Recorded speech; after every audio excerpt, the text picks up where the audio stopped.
It's May 19th, and we're here for our second May regularly scheduled Select Board meeting.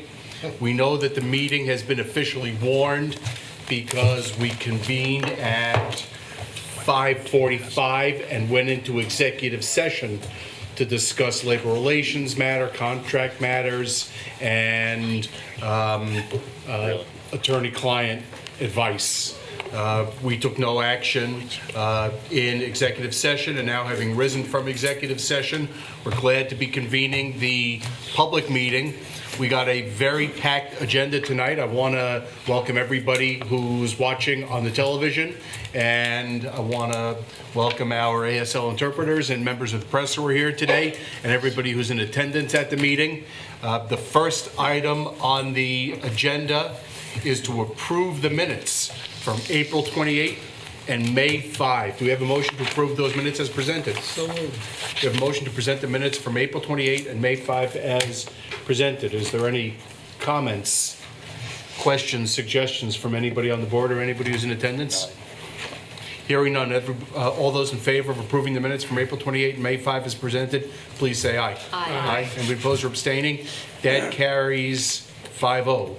The next matter on the agenda is chair's remarks. There has been a lot of activity, particularly public works activity, around town over the course of the last weeks. The Western Avenue Union Hill intersection is being reconstructed, and I think we probably can hope for completion of that sometime, I would guess, in the next 3 weeks from looking at the progress of construction. We got notice today that even though we didn't get the first grant that we were seeking for stabilization of the Green Street retaining wall, that construction is going to unfold very soon to begin stabilizing that wall, including beginning taking down the old stone wall to make sure it doesn't collapse into the Harmony lot. Line striping has been going on, and a range of other springtime activities are going on at the town level. The agenda is very packed tonight. We're going to be approving a series of budgets and looking at a series of substantive items before turning to a thorough discussion of the Our Town NEA grant. So I'm going to limit my comments there and turn over the floor to the town manager on the next agenda item, manager's comments. And I also have just very brief comments, but I wanted the board and the community to know that VTrans has announced that they will be closing the on and off ramps at exit 3 on Monday, Memorial Day. They had planned to do this. You'll remember back in March and April, they did 4 Sundays when they ran a test at the end of the ski season to see what the impact was on I-91 traffic and traffic here in town. Unlike the complete closure of I-91, these particular strategic closures of just the on and off ramps at exit 3, while they have some impact, are manageable. There's a lot of coordination that goes on in advance to make sure that traffic is maintained, and so that coordination is underway between VTrans and the town and the sheriff, who will be providing some traffic control support on this, and that is planned for 11 a.m. to 6 p.m. on Memorial Day. So, Peter, on that one, you still can't go north at exit 3. You can't get on. You can't get on. You can't get on to go north or south Right. at exit 3. So people who are arriving there wanting to go southbound are going to be detoured through town down to exit 1. People who are arriving there wanting to go northbound will be detoured northbound up to Putney. Dave? Can we, I was driving, I had to go up to Middlebury for the All-State Music Festival. And going through Ludlow, the fire auxiliary people were standing in the middle of the road, not walking into traffic. And if you want to stand, there's a sign, put some money in the bucket. Can we offer the skate park people in the area in front of the library here on that Memorial Day Monday to do a bucket drop and raise some money? Or somebody else, if they don't want it, to do a bucket drop? We might as well make some money out of all this traffic. It's gonna be such a hassle for downtown traffic anyway. I don't know what precedent there's been for that, and I've had no opportunity to talk about it with the police department or other staff. Is there a sense of the board want to follow up on that, or another one of Dave's ideas? He thinks that you can't do Can't it. do them. In the last couple of years, there used to be boot drops, and in the last couple of years, those permits have not been approved Approved by us? by the town. Yeah. Yes, And- and traffic and safety are the two issues. And I was going to urge you to be really cautious about allowing people to be in the street raising money. That was actually going to be my from the Well, that was hip thing, advice they were- without they were having actually- conferred they with were staff. They were in the center and then on the side, and there was plenty of room for traffic. Right. But since it's hardly moving traffic, I'm not sure. Yeah. But again, yeah. Hopefully, with the pre-planning for this, I mean, there will be times when it's congested, but you won't see it be really jammed up like it was that day when there was the full closure. On those Sundays, we were able to maintain relatively steady flow of traffic through town. There were more cars coming through town, but they didn't get all jammed up. Blocking traffic from entering 91 at exit 3 allowed traffic to flow much more smoothly southbound. Oh, yeah. No, Because we weren't facing the problem with merges I get that part, from right. exit 3 going southbound. Right. And I will just ask the town manager, when you get back, to look into issues relating to this fundraising bucket drop issue, just so that we can have a report back. Sure. Because we do see it in many places throughout New England and all over the country. So we should really just understand why it wouldn't be appropriate here. And if that's the case, then we'll just move on. Okay. If we could do that, that'd be great. Sure. Nicely done. Anything else, Peter? No, thank you. All right. So the next matter on the agenda is Select Board comments and committee reports. Anybody on Select Board have comments or committee reports? Donna? I just wanted to say that on Sunday, a few of us attended the award ceremony for our firefighters, and I found that deeply, deeply moving. I've been to a lot of award ceremonies in my life, I think we all have, but I found myself at some point swatting and fighting back tears. I think just hearing the details of the particular ways and the lives that have been saved through the good work of the fire department in this town was very, very moving. And I just want to say on behalf of the select board and the whole town, we appreciate that work that people do to save lives and to pull people out of very, very trying situations. So thank you. Dave? Well, this is not quite as deeply a trying situation, although Union Street has provided some trials and some tragedies. But I just went by and took a little bit slower look than I usually do going through there, and the curbs are all in, and it's looking really good. I hope that the garden club or somebody would come and put a bunch of perennials in those beds there. And it made me wonder about maybe we should do more projects in-house or in town. Since it's coming out, it looks great. It looks like it's going to work really well. We're saving some money. Steve, your thoughts? More machines, more people. I'll do whatever you want. Actually, it's funny about that, about the intersection, and I know there's been lots of public awareness about this. Yeah. I can't believe how many people come up to me and say, "What's going on? What are they doing there?" And it still just blows my mind that in this day of instant media and all this other stuff, that people are still unaware of a major intersection being worked on. It's baffling. And the other thing is that the Waste Management District Board met last Thursday, and there's been no change in the operations, although the losses continue to grow and the conversation continues about what to do with recyclables since you can't sell them, whether they're in one stream or two. You can't sell them either way. Everybody's losing money except the haulers. Lots of concerns about what's going to happen in July, and we'll all wait and see on that. One positive thing is that they rented a screening machine, and they're now producing compost, which will be for sale.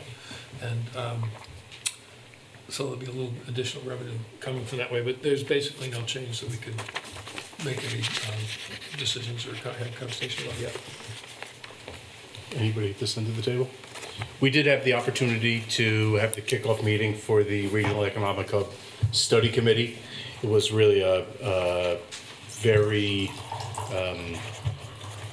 surprisingly scintillating discussion about the core issues facing our economy and our town, given the current taxing structure and settlement patterns and the concentration of economic activity here in Brattleboro. Was that because you did most of the talking? No, it was not. It was not. I enjoyed listening, quite frankly. Good broad conversation. So, it was. Yep. So we'll look forward to seeing their work over the course of the coming months and years.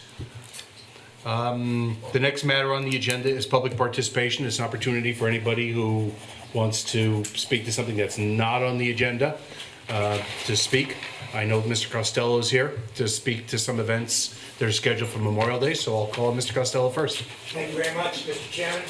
I want to speak very briefly to first thank the board and the support of the town manager to make this Memorial Day so very special. It's 150 years since the end of the Civil War, and we have, the American Legion is having a celebration of that event. And the honorary chairs are three local heroes, Richard Hamilton from Marlborough, Lenny Rando, and Jane McCauley, all extraordinary individuals who have come forward to make this happen. The events are on Sunday, the 24th. There are lectures downtown, 9 of them. Some of local distinguished historians, Dr. Tortolani, Dr. Gibson, Bill Holliday, and Joe Rivers, and maybe especially one of our own, Mr. Kevin O'Connor. Mr. Kevin O'Connor is going to speak about the newspaper in Brattleboro and that leadership in the Civil War. And college professors coming from Drew University, from Castleton, from the University of Vermont, and most importantly, Howard Coffin's coming. Howard's the author of Full Duty, Extraordinary Tale of Vermonters in the Civil War. Howard's going to speak in the afternoon, and in the evening, we're going to have a banquet at the Legion Hall. You really need to get a reservation for that, unless you're a particularly distinguished person and you get a complimentary ticket. And I have two. Is it appropriate to approach the chair? I did that. I mean, Well, thank you, but if we're attending, we'll pay. But thank you. Chair would come and bring a guest and support us. Thank you. On Monday, at the general Memorial Day services over in the common, we're going to do it a little differently. There'll be no speeches, but rather there'll be a recognition of the 49 Brattleboro citizens that died in the Civil War. And that recognition is going to be by a student representing each one of those soldiers. And each one of them, a plaque indicating who they are, and a little biographical information about them. And secondly, there'll be a student from the Greenwood School who will recite the Gettysburg Address. There'll be local students who'll be singing, and there will be a recitation of the Medal of Honor citation of Hooker, who built the Hooker Down building, who won that citation in South Mountain in the fall of 1862.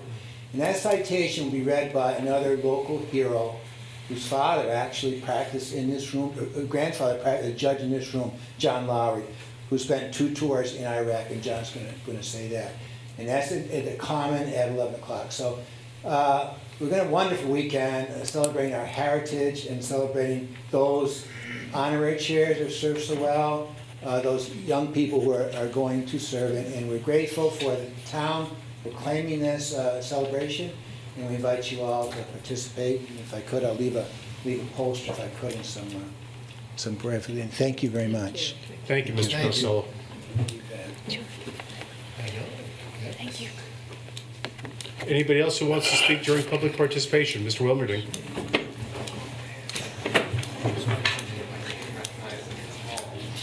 Just briefly, I'm a member of the Representative Town Meeting Finance Committee, and we are reconvening for the first time in over a year because our committee was underpopulated. And that we will be meeting tomorrow here in the building in either the Select Board room or the Hannah Cosman room at 4:30, and we'd like to invite public participation. And this is a committee which is unlike those that appoint to the Select Board, reports to the representative town meeting. It's considered part of the checks and balances in the town's organizational system. I'd also like to mention that the Arts Committee is in bad need. I know you're going to talk about this later, but we're down 3 people, and that So I'll means... ask you please that's an item that's on the agenda that we'll ask you to speak to later on. Thank you. That's fine. Thank you, John. Yeah. Sir, you keep standing up. Would you like to speak? Tell us your name. I'm David Manning. Hello, I'm David. I'm part of a team of people that runs a little fish and chip shop on Elliott Street that you've never heard of unless you've been in there and eaten, because we have no money for advertising. That being said, I really want to speak to you about the potential closure of this tunnel entry into the Harmony lot. When we opened up 2 years ago, I realized the benefit of our location as being the first thing you see when you pull into the tunnel through the Harmony lot, which is where most people that come from out of town come through to park.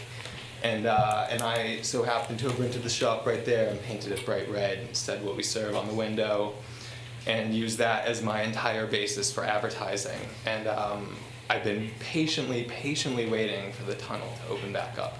I'm kind of distressed to hear that it might not be opening back up, because that is like how I would get people to come in to my shop. They come in, they see it, they go, it's right there. Also, driving, making deliveries for myself, because very small restaurant, we often go and pick up our own stuff instead of getting deliveries. It would be much more convenient if I could continue to drive through the Harmony parking lot and go back to doing that instead of driving all the way around, especially when you have like a bunch of frozen fish and it's August and it's really hot, you know, like it's not, even 5 minutes is really like longer than you'd like to have things out. So it's my piece on that. Please leave that thing open as agreed. Thank you very Couple much. questions, David? Yeah, no problem. Yeah. When you moved in there, that was an empty storefront, right? Yeah, it was. Yeah, it was- Well, there was a shop that was was, going out of there. They were doing a fish and chip shop, but couldn't do it anymore. So, you know, I bought his equipment essentially. You know, but they weren't Right. serving. And you have a number of employees and a No, we have viable no business? employees. It's myself and my wife, and we have like a very real. We make food and serve it to people kind of restaurant experience. So. Yeah, it's not like anything, it's not like there's like a group of people or anything else or an advertising budget. It's like we simply rented the best space in town, and it's going to turn into not quite the best space in town if you close this tunnel. So I'd like you to leave the tunnel open. Great. Thank you. Cool? Thank you. Anybody else want to speak during public participation? So the next matter on the agenda is to convene as Water and Sewer Commissioners. Do we have a motion to convene as Water and Sewer Commissioners? So moved. We have a motion to convene as Water and Sewer Commissioners. Any discussion? Hearing none. All those in favor, please say aye. Aye. Any opposed or abstaining? The first item on the Water and Sewer Commissioners' budget, and the only item, is consideration of the FY16 utilities budget. Ms. Rowell. Thank you, Mr. Chairman. We had a thorough presentation and discussion of this a week ago. Steve Barrett is here, and either he or I, John O'Connor, will answer any additional questions you might have. But based on your review and tentative approval of this last week, we believe it's ready for a motion to adopt the water and sewer budget, utilities budget for FY16. If I could just do some question answer, so we Sure. make sure that information about the water and sewer budget is discussed openly again tonight. Sure. First, can you please speak to how water and sewer rates are set? Whether there are going to be increases in water sewer rates, and if so, whether those are on a schedule in term, including a long-term schedule? Yes. In fact, they are set through the use of a model that forecasts the revenues and the expenditures required to operate the fund effectively. That model was created 6 years ago. At the end of the first 5 years of operation, there was a thorough review of that, and based on coming to the end of the capital construction of the major improvements for the sewer system, the model was recalibrated and is on course. Basically, the first 5 years worked out about as predicted through the model. We are now 1 year into the second 5 years and are about where the model predicted we would be at this time. The forecast, the model includes estimates of how certain expenses are going to increase, and it resulted in your approval of a multi-year, 5-year actually, sequence of rate increases for both water and sewer, driven by both the operating expense increases that are expected and also by the need to pay the debt service on the major capital improvements that have been completed. That model includes a 2% increase, an estimate of 2% increase in expenses for operating the utilities each year, and the proposed budget actually is only increasing by 1.6%. So it's good that we're under the 2%. There is some savings there, but as we discussed last time, in the context of the overall utilities budget, that is a small amount of actual cash that could be made available if you didn't go ahead with the rate increases that have been predicted in the model for this year. And in addition to that, because the rate setting is done by ordinance, we'd have to go through a rather cumbersome process. It would take you weeks to change the rates if you were to do that, just for about a $20,000 impact for this coming year. So what we recommended and you approved last time was that instead the fund be allowed to accumulate that small amount of additional funds. There are always capital needs that pop up that are unexpected, or projects that come in a little higher than expected, and it's good to have just that little bit of extra cash. It's not materially different from what the model had predicted. So water and sewer rates are going to be going up next year, consistent with the ordinance that we adopted last year that sets water and sewer rates over a 5-year period. That's correct, yes. And it's fair to say we have about a $14 million, $15 million general fund budget. Yes. And the utilities budget, which covers water and sewer, is $5,376,000. So it's a little bit more than a third in terms of money vis-a-vis the general operating budget. That's correct. And that's why we deem the $20,000 differential related to the rate increase to be not significant. And just so that we're clear, there are a couple of real capital projects that we're looking at as part of this budget. Maybe you want to talk about 2 or 3 of them. Sure. So that we're clear. The large one is replacement of the tank, the water tank that's up at SIT.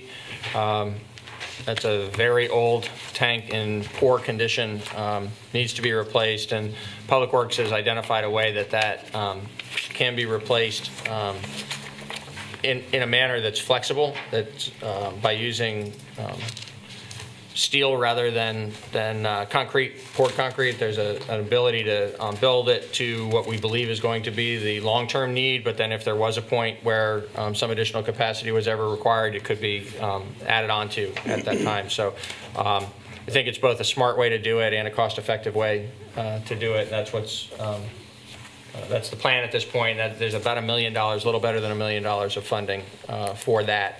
The bulk of which is in this budget, some of which was set aside prior.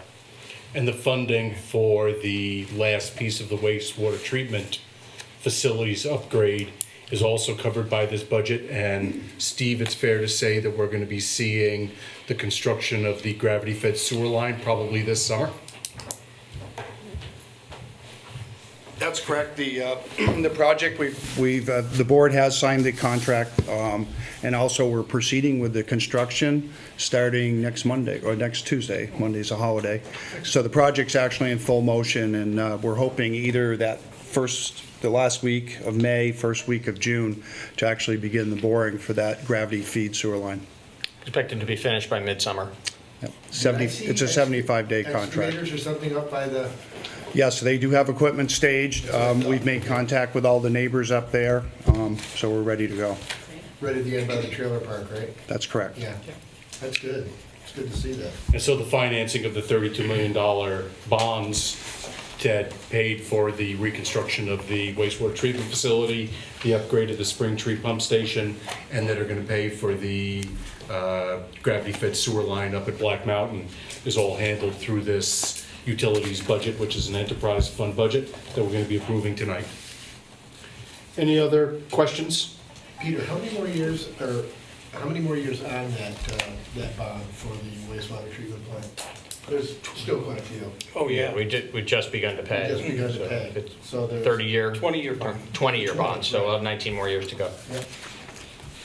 So I just had a question about the actual 2014 surplus. Do we actually have $1.9 million surplus right now? Correct. Yes. And, okay. And The thing we'll is that- spend it on all the capital projects. Yes, and the other thing is, the costs, particularly for the different capital projects that are the ones that we carry through the capital improvement program with the funding of the utilities fund as opposed to through the big bond for the sewer, so that just the ongoing maintenance and replacement work. There are years when we'll draw that balance way down, and then other years when we're going to accumulate some of it back up. So based on the cost of the projects and the essential nature of the water and sewer system in town, you always want to maintain a reasonably significant balance in this fund to be able to address an unforeseen capital need. But in addition to that, the model predicts that there will be times when you'll be sitting on millions of dollars because it's in anticipation of drawing that down substantially for a major project and then rebuilding it back up as we go into future years. So we're really not going to be looking in the next couple of years at a rate reduction because we keep. Oh, no. That's the action that you took actually a year ago was for a series of rate increases that would occur in each of the 5 years to follow. So you've done one of those. We're about to do the second one, and there'll be 3 more to follow. David, we realized that 6 years ago when we First time, yeah. It's just, when I saw the additional money in the, from sewage being dropped off at the, I guess almost $80,000 that we had Right. to expect. You know, oh gee, maybe we can reduce the rates. And then I look at the surplus and, oh boy, but it's not how it works. Yeah, and at some point, if you'd like to go through a more extensive review of the model and where we are in relation to that, we're happy to provide that. It's important to keep in mind the fact that the model does predict times when you're going to have a more substantial fund balance, with the expectation that we know, at least for some of the purposes, that we're going to expend that in the years ahead.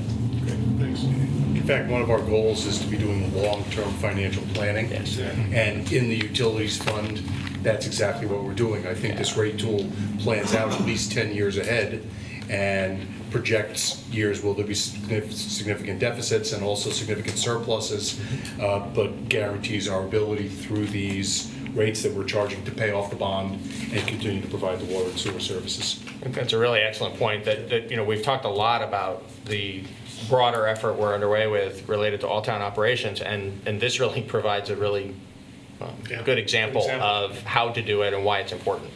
Great. And the town's already been doing it for many years. Any further discussion, questions about the utilities budget? We're ready for a motion. I move that we, Oh, no, you're I'm on. right on it. I move that we approve the FY16 utilities budget as presented. Any further discussion from anybody on the board or anybody who's in attendance? Hearing none, all those in favor, please say aye. Aye. Anybody opposed or abstaining? That carries 5-0. Thanks for all your hard work on putting that budget together. Peter, John, Steve. I guess we're ready for a motion to adjourn as water and sewer commissioners unless there's any other business to come in front of the water and sewer commissioners. So moved. We have a motion to adjourn as water and sewer commissioners. Any discussion? Hearing none, all those in favor, please say aye. Aye. Aye. Anybody opposed or abstaining? That carries 5-0. Next matter on the agenda, under new business, is consideration of 2 other enterprise fund budgets. First, the parking budget. Peter? Yes, the parking fund is an approximately $840,000 operation. We're proposing an increase of just $7,000 or about 1%, just under 1% for this year. So virtually level funded. There are some things that are up and some things that are down. We went through that last time. To a great degree, what is down is the fuel, heating oil charges, and what is up can be accounted for by the additional transfer to the general fund. There are a few other things in the mix there. But basically, steady as she goes operation, and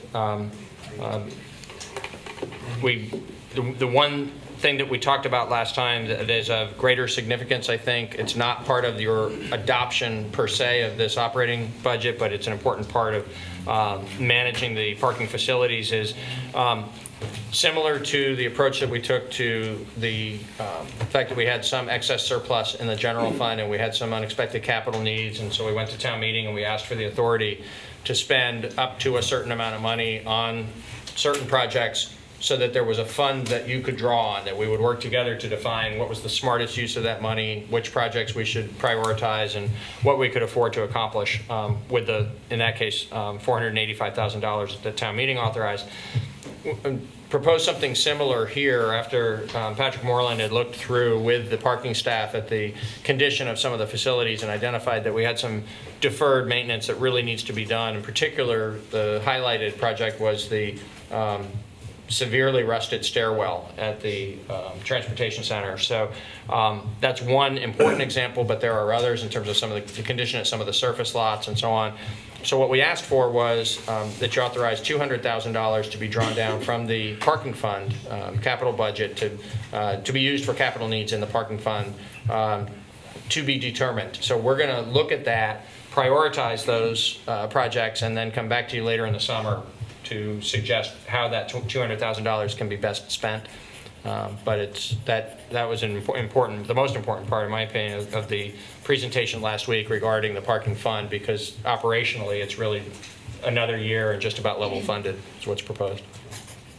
You also pointed out last time that we need to be planning for long-term capital needs. Yes. Of the parking fund assets, the garage, yes, and the various parking lots, and so you're going to be bringing back to us over the course of this year a plan for long-term maintenance of yes, the parking lots and the parking garage. We'll also look forward to that. Absolutely. I have a quick question. Don? Any sense, and it may be premature, how much it'll cost to address the rusted stairwell? I don't think we have any kind of, no, and I'm seeing Patrick shake his head. We just know that it's not cosmetic. It's going, yeah, it is, the structure is decaying there, and it will become unsafe for the public to use it if we don't act quickly, so we're moving on it. But we'll be back to you as soon as we have a better idea of the scope and the price. John? So, Peter, and this is way premature, and I know you're just into the hot seat, and but I would like at some point to go over the parking and see how necessary it is. You know what I mean? You know, to see if the town can eliminate, because I've been asked quite a few times on this, you know, whether we, you know, do we need that enterprise fund? Do we need the parking? You know, and is there a way of getting around that? Do you Okay. Are you talking about eliminating facilities or just eliminating the charging and enforcement that's related to the use of the facilities? Well, I think it's all encompassing, because we have to pay for the facilities still. We're still paying on the We are. garage, But not for long. but not for long. 7 years. Yeah. So, I mean, it's been asked quite a few times, and I've never got a real clear answer on, Right. you know, whether it's good or bad for a town to have it or not. Okay. And it's just, you know, I don't want you to delve into it, you know, right now. It's just, but I think at some point, I think it would be a nice discussion to have Okay. in one of our weekly meetings. That's an inside joke, because we're meeting every week for at least a month and a half. Any further inquiry? Any questions from anybody who's in attendance about the parking fund budget? we should note that parking meter rates are not going up. That's correct. Although John's apparently talking about eliminating parking meters altogether. That's how rumors get started. That is what you were saying, right? Exactly. Yeah, Yes. thought so. Yes. Yes. Any other discussion? Then we're ready for a motion. I move to approve the FY16 parking budget as presented. Any discussion from anybody on the board or anybody who's in attendance? Hearing none. All those in favor, please say aye. Aye. Anybody opposed or abstaining? That carries 5-0. Next matter on the agenda is the first annual solid waste budget. Peter? It's before you in the same form that you saw during the budget presentations back in the winter and when we were having our pay-as-you-throw discussion at the end of the winter, and what we looked at again last week. So there's not much to say here except that the bag revenue, these are estimates because it is our first year of having a solid waste fund. The bag revenue estimate of $385,000 is a good educated guess, but it is not a hard number. We're going to have to see. That's one of the things we're going to learn as we go through the implementation processes, how accurate that estimate is. So it's very likely that next year you'll see a solid waste budget that looks at least somewhat different from what's in front of you now. But this is the best prudent prediction of what we're going to need, both on the revenue and expenditure side for this year. It's a total of $941,500, and we recommend your approval. And everybody who lives in Brattleboro is warned that 6 weeks from today, to have your garbage taken away by the trucks, you have to buy special bags. And information's been provided and will continue to be provided. But we are having a transition, pretty much 6 weeks out. To comply. Recycling will remain unchanged. Recycling and composting will remain unchanged. Hopefully, composting will become much more widespread. But July 1st, Wednesday, 6 weeks from tomorrow, your garbage has got to be paid for to be picked up. I don't remember talking about that. Yeah, like that. Is something going out so people know where to buy their bags? Patrick? Because I don't know where to buy my bags. Could you hear the question? Could I hear the question? Is something going out saying where we buy our bags? Because right now I have no clue where I go buy my bag, so. Sure. At this point in time, we're still developing the proper list of retailers, but we've received tentative commitments from several of the major retail locations in town, so Price Chopper and Brown & Roberts, and one way to stay current as new retail locations become available, we'll have that on the town's website. So as new retail locations sign up and agree to participate, we'll make sure to keep an up-to-date list on the town's website. Now, is that the only way information is going to be? Because how do you know to look at the website if someone doesn't tell you to look at the website? Do you see my logic to this whole thing? I can help. Sure. There's in the materials that went out that had a lot more description that was about actually what items go into which bins and so on, and the different kinds of bags and all. There was a notice in there that said we don't have a complete list yet of where you can get the bags, but if you look on the town's website, you'll be able to find out. And I think there were also telephone numbers to call. So if you're online, you can go online and check that out. And if you're not online and you want to call and talk to somebody, there's a phone number to call. So that mailer went to everybody in town, but the timing of that was such that we weren't sure yet exactly where the bags would be available. Also, if people, somewhat separately, if people go to the town website, click on Select Board, and then Select Board agenda meetings and minutes and notes, they would find on our Brattleboro calendar that on Saturday, all day long at the Living Memorial Park Ice Rink, distribution of compost containers and informational meetings all day long from 9 to 3 p.m. on Saturday. Or you can just listen to that announcement instead of going to the website. So all day Saturday at the ice rink. Your mom's gonna buy your bags anyways. And hopefully we will continue to push information out through the press, giving people notice of the fact that we're transitioning to pay-as-you-throw 6 weeks from tomorrow, July 1. To comply with state law. To comply with state law, that's correct. Dave. Patrick? Officially, we start that Monday before July 1st. I can't see the date exactly. June 29th. June 29th is the official start date. So if you want your garbage picked up Monday, June 29th, you need to buy a $2 or $3 bag. And you can separate out your recyclables and your compost. so that your garbage takes up way less room and weighs way less. Hence why we're doing it. That's exactly right. Any further inquiry about the solid waste budget? Anybody who's in attendance have any questions? We're ready for motion. To approve the fiscal year 16 solid waste budget as presented. We have a motion to approve the FY16 solid waste budget as presented. Any further discussion? Hearing none, all those in favor, please say aye. Aye. Any opposed or abstaining? That carries 5-0. Next matter on the agenda is the end of May financial report. Mr. O'Connor. Thank you, David. So included in the packet is the April financial report. And as of the end of April, we were 83.3% of the way through the fiscal year. And if we prorate the debt service payments, the insurance payments, the human service payments, and we eliminate the unbudgeted transfers, we would end up at 78.9% of our budget. So we're in very good shape in the general fund. Utilities fund was at 83.5%. Parking was at 86.1%. So parking was a little over, and that's primarily due to snow removal. They were about $30,000 over their snow removal budget. So we have a loan report, and the loan report indicates that as of the end of April, we had $4,052,911 out in loans. We have the program income report that shows that we have $457,192 in available funds for additional loans or grants. And then finally, the grant report shows that we have 46 active grants and 18 grants in the application process.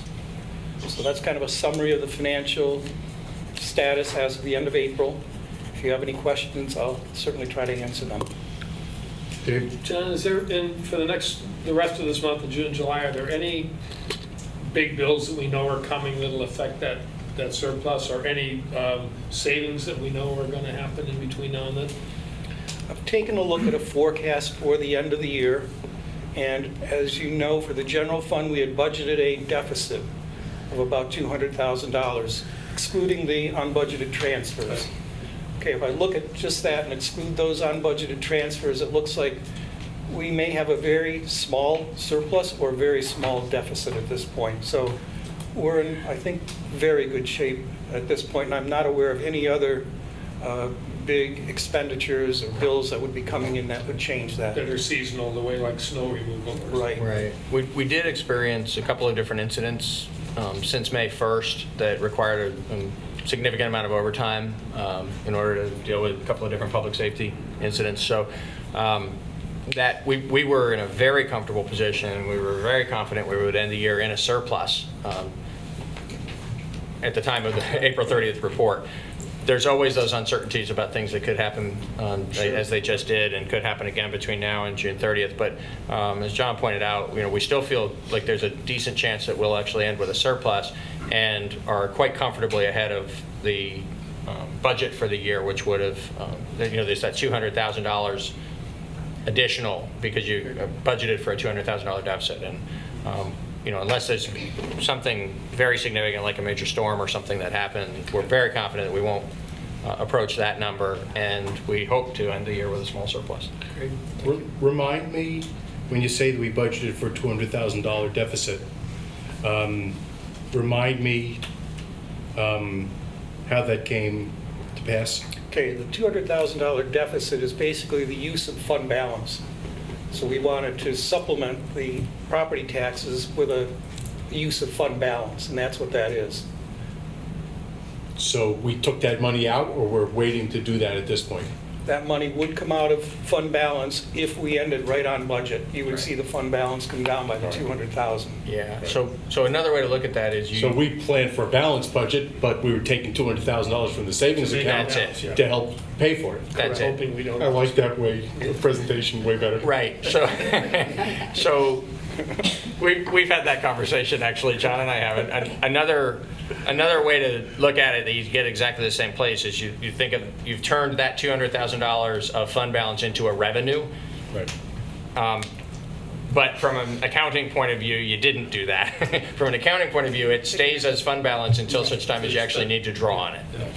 So if we wind up with no surplus and no deficit at the end of this fiscal year, we've actually saved $200,000. That's exactly right. You won't have touched the 200,000 that you authorized to be used from fund balance. And that's possible at this point. Yes. Good. So, Staging? Yep. John, I also noticed there's no more defaults on any loans? Yes, there still are. Oh, there are? Yeah. Let's see here. I didn't see, because normally you put them on the front page. Oh, do I? I think I forgot to do that. Oh, that's okay. No, that's all right. Yeah, we had one loan that was overdue and 2 loans that were in default. Okay. And the 2 loans in default are fully reserved, so there's no So exposure. the ones that have been in default for a while, right? Right. Okay. Right. Any other questions from anybody on the board about the financial report? Anybody in attendance has got any questions about the financial report? John, thank you very much. You're welcome. The next matter on the agenda is consideration for approval of the annual contract with Rescue Inc. I see Mr. Kanamui's here, and I'll turn it over first to Mr. Elwell. Thank you, Mr. Chairman. I'm happy to recommend that you approve the contract with Rescue Inc. For 2015-2016. This is a contract that, because it is implementing an existing service in the same manner as it's been provided to the community in the past, has traditionally not come before you. The funds that are expended for this are funds that you've approved in the annual budget process. We've talked a couple of times before, and this is another example of where, because it is a dollar amount that is above my threshold and my authority for actually expending town funds, even though it's essentially a decision that's already been made, I think it's appropriate that you make the decision to actually execute the contract when the time comes. It's similar in that regard to when we're buying a large piece of equipment where, we've planned for it, we budgeted for it, you've approved that we're going to buy it, we go out to bid for it, but when it comes time to buy it, we come back and we say it's going to cost, $75,000 for a dump truck, and we recommend your approval and you authorize us to do it. So we're here in that kind of a situation related to the Rescue Inc. services this evening. As I've identified in here, it's actually a short contract document, but it refers to several different documents that are attached, and together, collectively, those 5 documents constitute the agreement between the town and Rescue Inc. for the services for 2015-2016 in the amount of $203,335.12.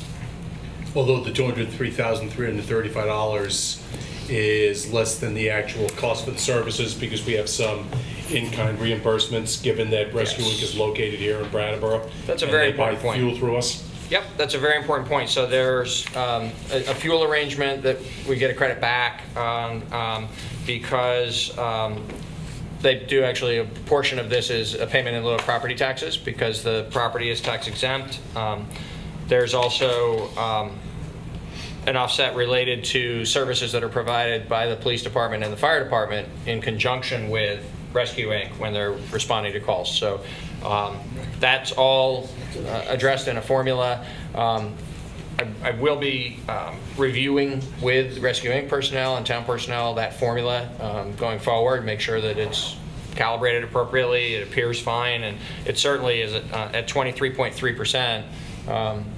A substantial discount to the town compared to the per capita charge, which would have resulted in a town charge of $264,650.62 instead of the $203,335.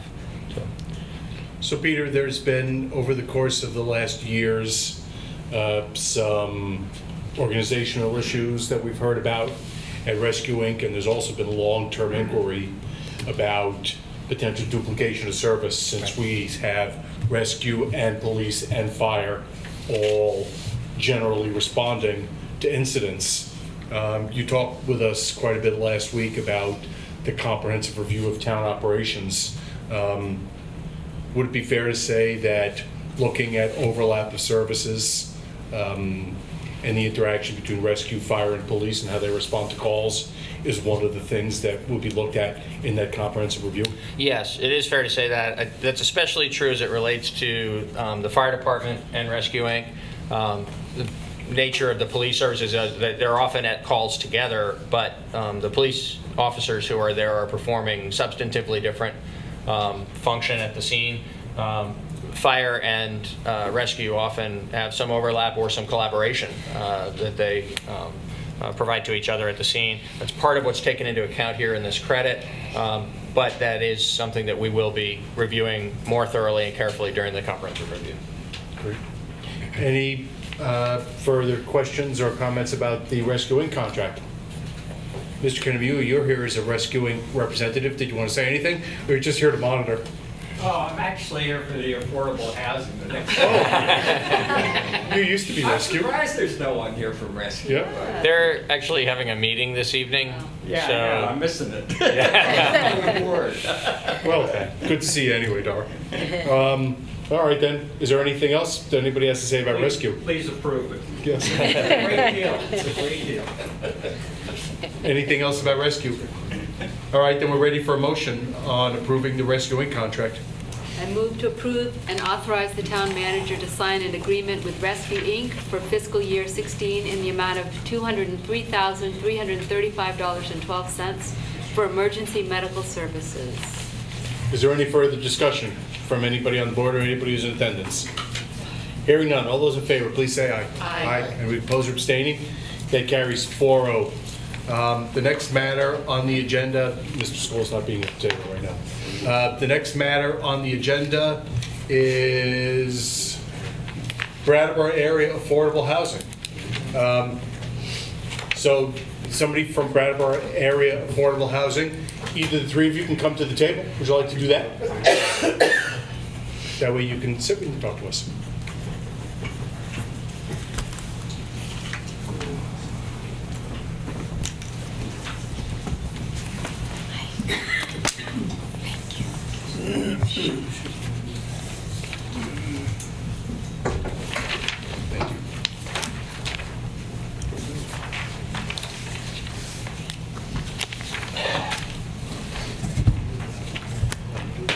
If you'd like, please to introduce yourselves and tell us a little bit about the work you're doing and what you're presenting to us tonight.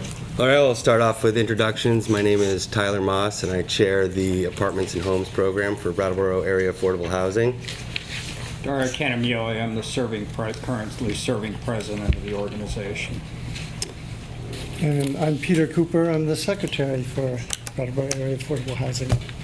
Maybe before you tell us what you're asking for, if you just want to talk with us about the work that you do in the community. Yes. All right. Well, I'd like to thank you all for being here tonight. Thank you for giving us the opportunity. We met with Peter Elwell a few weeks ago to get him up to speed on what the program is. I know he's got a lot to take on, but basically, what we're here is to present it's a proposal for Brattleboro Area Affordable Housing's Apartments and Homes program, or AIH, to keep it a little shorter. AIH is a program that helps homeowners create accessory dwelling units, which are small apartments inside pre-existing homes. What we do is we provide technical and design support. We coordinate with local contractors and building officials, and we also act as a sounding board and cheering section for people who are attempting to create these accessory dwelling units inside their home.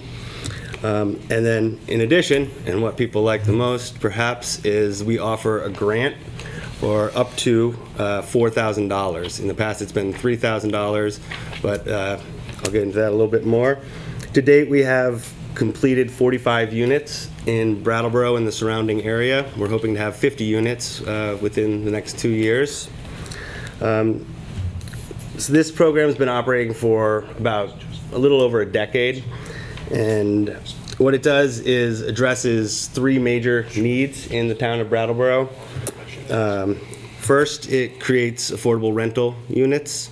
We all know that we need that. Brattleboro has a less than 5% vacancy rate at this time, which is very low.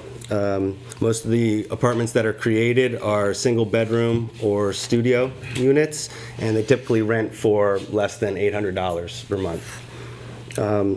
Second, it helps provide income for homeowners who create the apartments inside their homes. Most of the projects we deal with, they range on a budget scale from about $8,000 to $45,000 to create one of these apartments. We say that the payback time is 2 to 4 years typically, getting your money back in rental income from the project. After that, the income can cover a large portion of the property taxes. And many of the projects do have the potential also to increase the tax base in the town of Brattleboro as they increase the value of the homes. So those are the 3 main points of the program. And the great thing about this is that they create the home inside of another home. So that makes it very cost effective because you're not having to set up new utilities and these kind of things. It also makes it very environmentally friendly because there's an additional footprint gained by creating these new apartments. Historically, the Select Board has approved the funding of 9 apartments over a 3-year period at $3,000 per unit. At this time, we've completed all 9 of the units that were proposed for our last funding period. We have 1 unit under construction and another one in the design phase. We realize that the money doesn't go. $3,000 has been our mark for a while now, and it doesn't go quite as far as it used to. So the board has unanimously, the Brattleboro Area Affordable Housing Board has decided this year to match the grant with $1,000 from our own organizational budget, which would bring the grant from $3,000 up to $4,000. That money is collected through tax-deductible donations from members of the community. Thank you all. But our funding can't do it alone. We can't create these houses. We can't put money in homeowners' pockets, and we can't raise the tax base all by ourselves. So we're here today to ask the Select Board to approve $27,000 for another 9 apartments over a 3-year period at $3,000 per unit. Thank you. Any questions? I have a question. So you referenced grants up to $4,000. Yes. Is that money given to existing homeowners? And could you speak to us just a little bit about how that money is utilized to create? Well, all the money is given after the project is fully completed. We work So with... the homeowner shells out first. That's the idea. And you reimburse. Got it. Right, and at this time, traditionally we've done it sort of just on an honors basis, you know. We see it before, see it at the end and say, that sure looks like it costs more than $3,000, and we gave them the money. We're starting to get a little bit more, because we're starting to use our own funds, and it becomes funds collected from the community through donations. We're monitoring it a little bit more with our own, so that we're creating a policy that would have people give us invoices and such, you know, receipts to say about how much. It also gives us more of an idea of how much it costs to build these homes. So in the future, we might be needing to request more money or from other sources. So might that money be used to create a separate entrance for somebody who's going to be living, or example? All the accessory dwelling units it's a legal term in Vermont and has to do with an actual full apartment. It needs to have 2 separate entrance or fire exits. It has to have a working full kitchen, a full bathroom. So it is an apartment. It's not just to put a back door on. We have had some people that have sort of a mother-in-law suite. And they need to do just a couple of small things, and in that case, we've done a couple of grants for $1,400 just to put in an entryway or close off something, put in some fire-rated walls and such, because it has to be a completely separate unit. And so one they last range. question is, Yep. typically, do you have more people applying for those funds than you're able to grant? Well.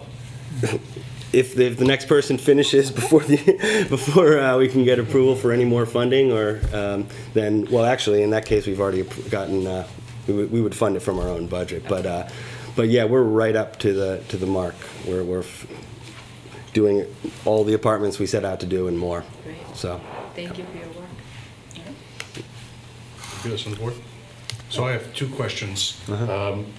First, I want to confirm with Peter, where is the money coming from in the town's funds?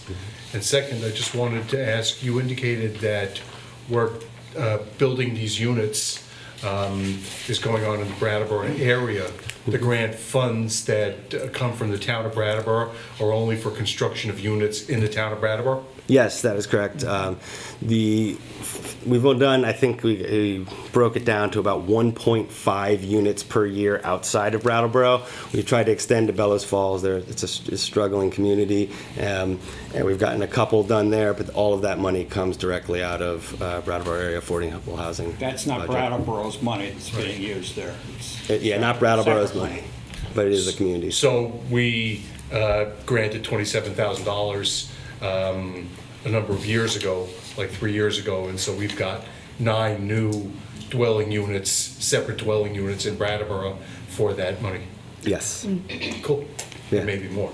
This More coming. program's sufficiently successful. I don't know what materials you might have received before the hearing, but at one point, the state of Vermont was looking at us as a model for expanding this around the states. Yeah, I've been in discussion with the Agency of Commerce and Community Development, Arthur Hamlin, in regards to creating a statewide program to do this exact same thing.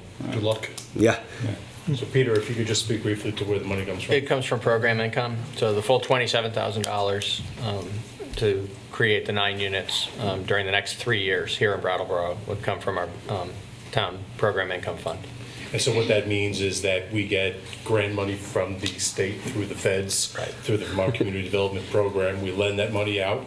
We get that money back when it's paid back, and then we have that money to re-grant or to re-loan. Correct. And we're using it to re-loan or to grant to this agency to build these apartments. Right, when it's for housing, it's grant, and then there's some other particulars in terms of for-profit or non-profit. In certain cases, it's grant, in certain cases, it's a loan, but in these instances, it's always a grant. Excellent. Other questions from the board? Mr. Wilmington? Yeah, one quick question as a former landlord. I thought this question might have occurred to others in the audience at home and here who are landlords. Suppose you have an auxiliary housing unit in your building and it has become dilapidated or it has failed because of a major flaw, has failed inspections. Are any of these grants made available to people for rehabilitating housing units? Have we done that? We used to do that. Actually, now the town of Brattleboro, I believe, has a rental housing rehabilitation program. We used to administer that, but we've... Now it's separate. Now it's separate from that program. Yeah. So we, at the town of Brattleboro, have a rental housing improvement fund. And anybody who needs rental housing improvement funding is free to apply to the town of Brattleboro. Mr. Francis is nodding his head, so I bet you go to the planning department. No. Go to the grants manager. Come to us. Go to the grants manager or the town manager's office. Any further question or comment? Well, then we're ready for a motion.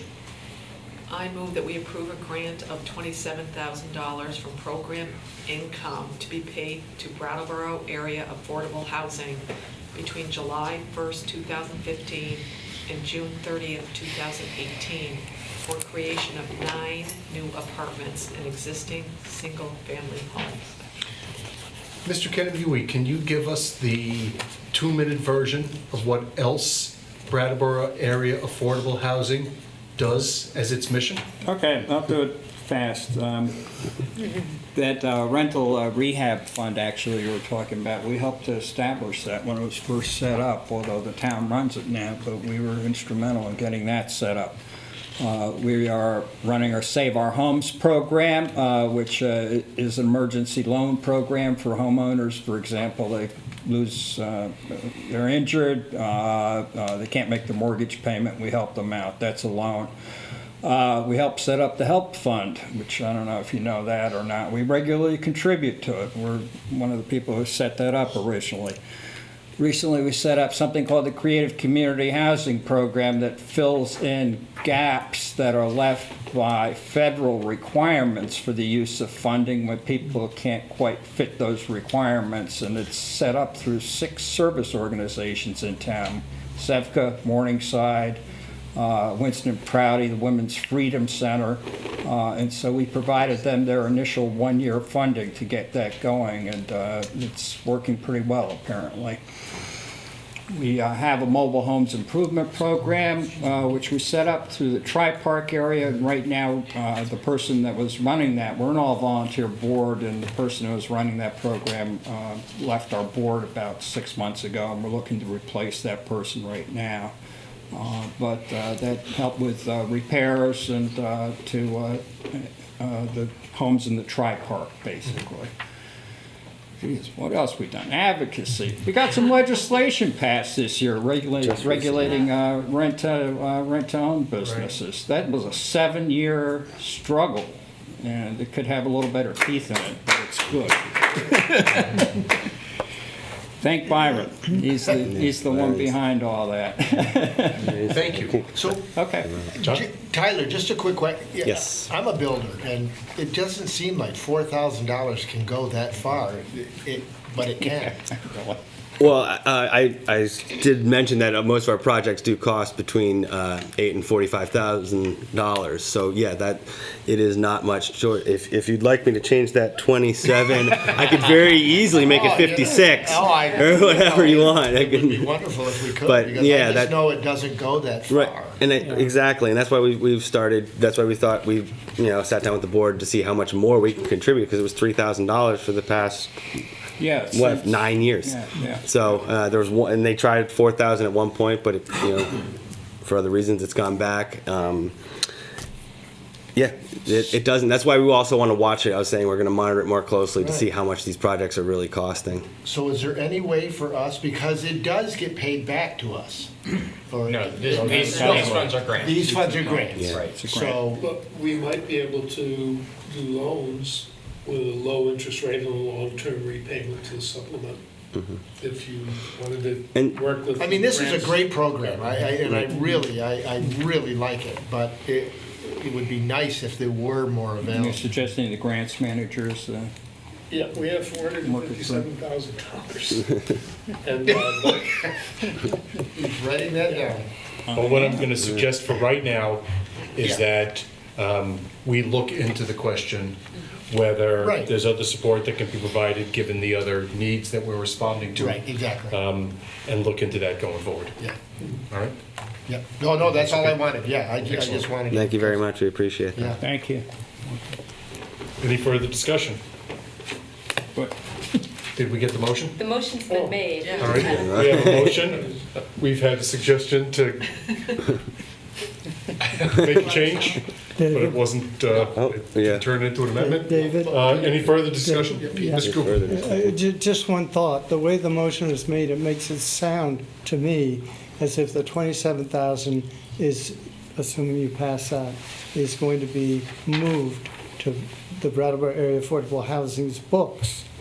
And that's not actually what happens. What happens is somebody who's participating in this Right. program finishes their apartment, and then we do a final check and authorize the town to write that check for $3,000. So the money doesn't show up on our books. who's Right. the Well, check? then, Who gets the check? then what The I would, homeowner. what I would The home- suggest Goes directly then, to- directly. thank you, Gets it. Peter, But it's from Brattleboro to the homeowner. is It's that, from, that we approve total grant of $27,000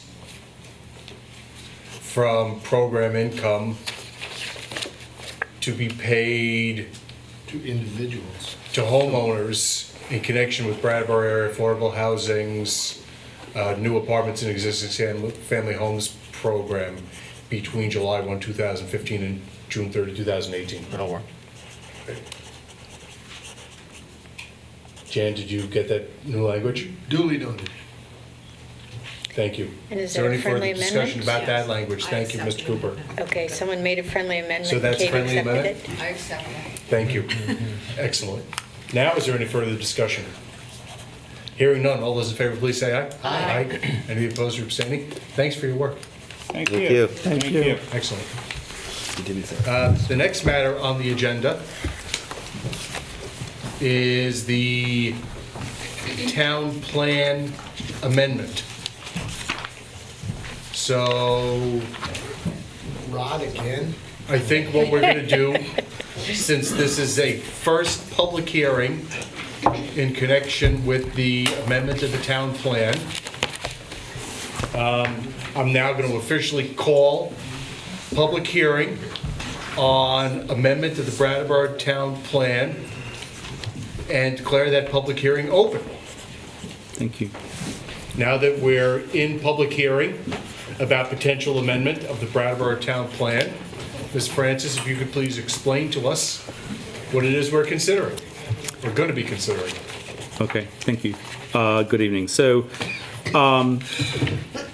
while we were in process with adopting the 2013 town plan,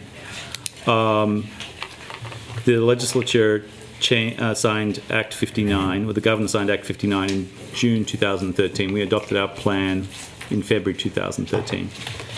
And this Act 59 required that towns pursuing downtown designation or village center designation must have certain elements contained in the town plan for you to qualify for the designation.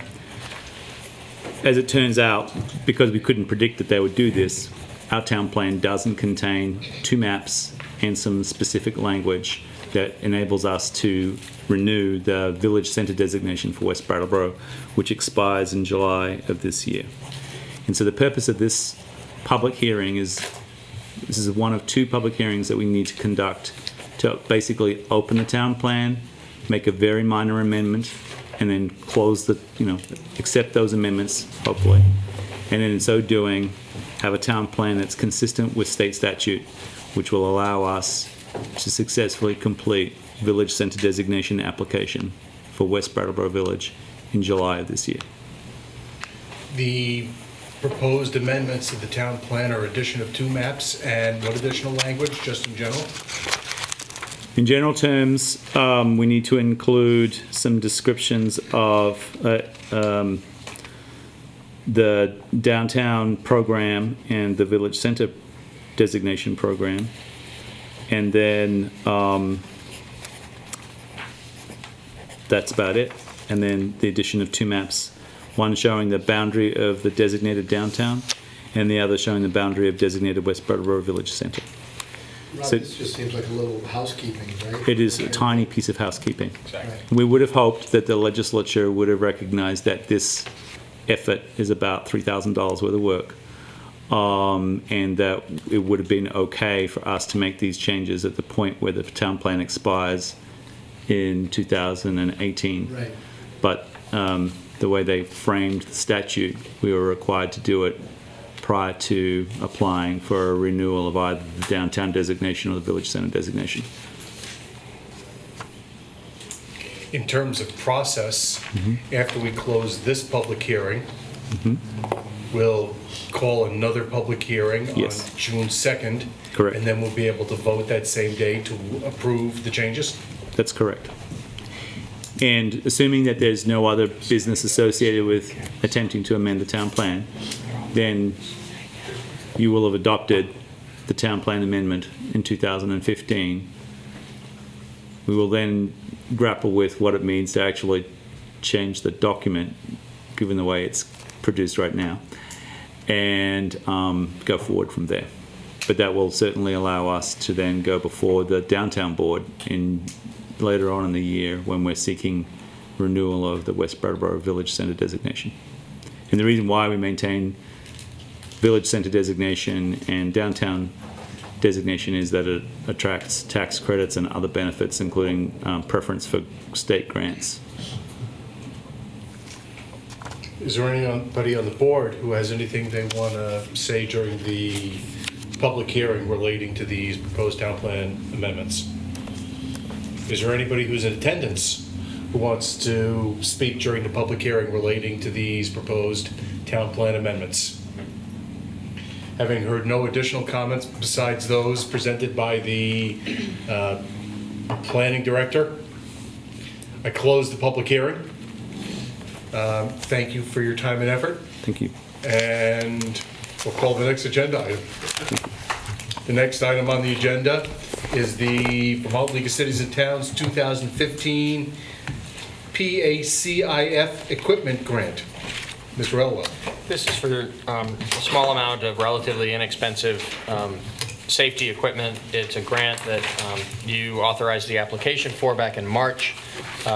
We followed up with the application and have now received an indication that we've received the grant or been awarded the grant. So we're asking you to accept and appropriate $1,732.14 for gloves, mittens, a parka, and traffic drum equipment, all of which relates to doing traffic, maintaining safe traffic in cold weather with appropriate clothing so that our personnel stay safe.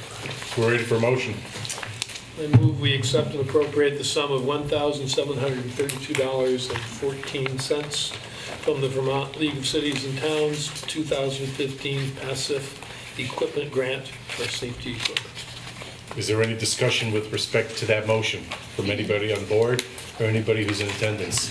Hearing none. All those in favor, please say aye. Aye. Any opposed or abstaining? That carries 5-0. Next matter on the agenda is town committees and boards vacancies. So we have a list of vacancies. I'm going to read through them, unless somebody else on the board wants to do that. Anybody else volunteering? I'll do it if you'd like. It's up to you. Go ahead, please. Agricultural Advisory Board, we have 9 vacancies. One term, and do you want me to go through? I think you just give the number. Okay. ADA Committee, we have 1 vacancy. Arts Committee, we have 4. Brattleboro Housing Authority, we have 1. CPCC, which is the Citizens Police Communications Committee, we have 3. Conservation Commission, 2. Development Review Board, 3. Development Review Board Alternate, 3. Energy Committee, 2.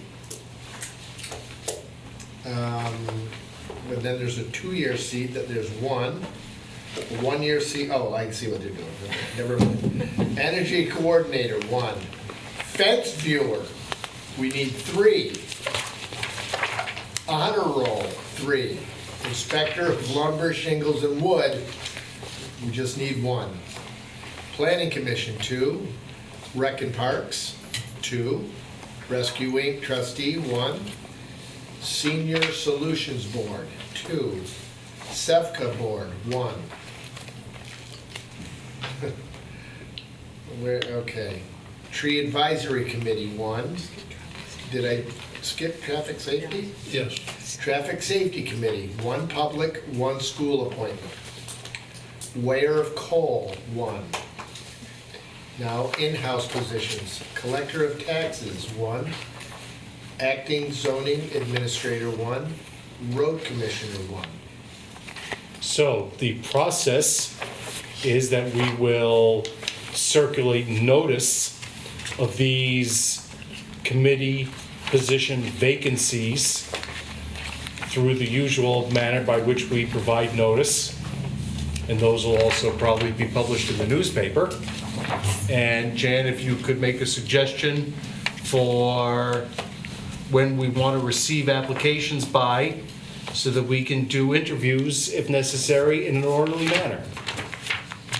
We are, except there's sort of an open time, because we will be making appointments June 16th. We'll probably be making appointments for the first meeting in July. If we haven't filled them and still have applications, we may make appointments at the second meeting in July. So send your applications in, and as we get to the last meeting, then we'll have a deadline to submit the applications. So anybody who is interested in participating in any town committee, as announced by Mr. Allen. Weigher of Coal, come on. Please express your interest. Put in an application, which is available at the town manager's office. And on the website. And on the website. And we'll consider your application on a rolling basis until positions are all filled up. Mr. Wilmerding. Yes, at the beginning of the meeting, I started to raise the issue of the Arts Committee population at the current time. And it is my understanding, Jen, maybe you can correct me if I'm wrong here, that once the select board establishes a committee, it establishes a number of committee positions as part of that. And if your number falls below the number of a quorum, then you can no longer meet and do business. Is that correct? That is correct. You That must is have a correct. quorum. Right. So the Arts Committee currently has a number of positions total of 9 people, and we have 5 people seated in the committee, which means we have to have all 5 there to have a quorum. And I'm wondering if there are committees that do not have sufficient people to have a quorum so that they cannot meet at all. Is that the case in any of their No. situations? No, they all have quorums. Okay, well, I just wanted to point that out and put out a special appeal because the work of the Our Town grant is coming to an intensive phase, and we do need more people to work in the Arts Committee. Please get in touch with the town offices if you're interested. Thank you. Thank you, John. Mr. Frost? The Arts Committee, at a meeting that I went to, was voting on what their role is as a committee. And I believe they're now involved in the large grant. They voted to be involved in the grant. But a lot of people in the town were assuming that the Arts Committee was going to be involved with public art projects. But as the Arts Committee is right now, even if they got a quorum or enough members, they are not involving themselves in public art projects.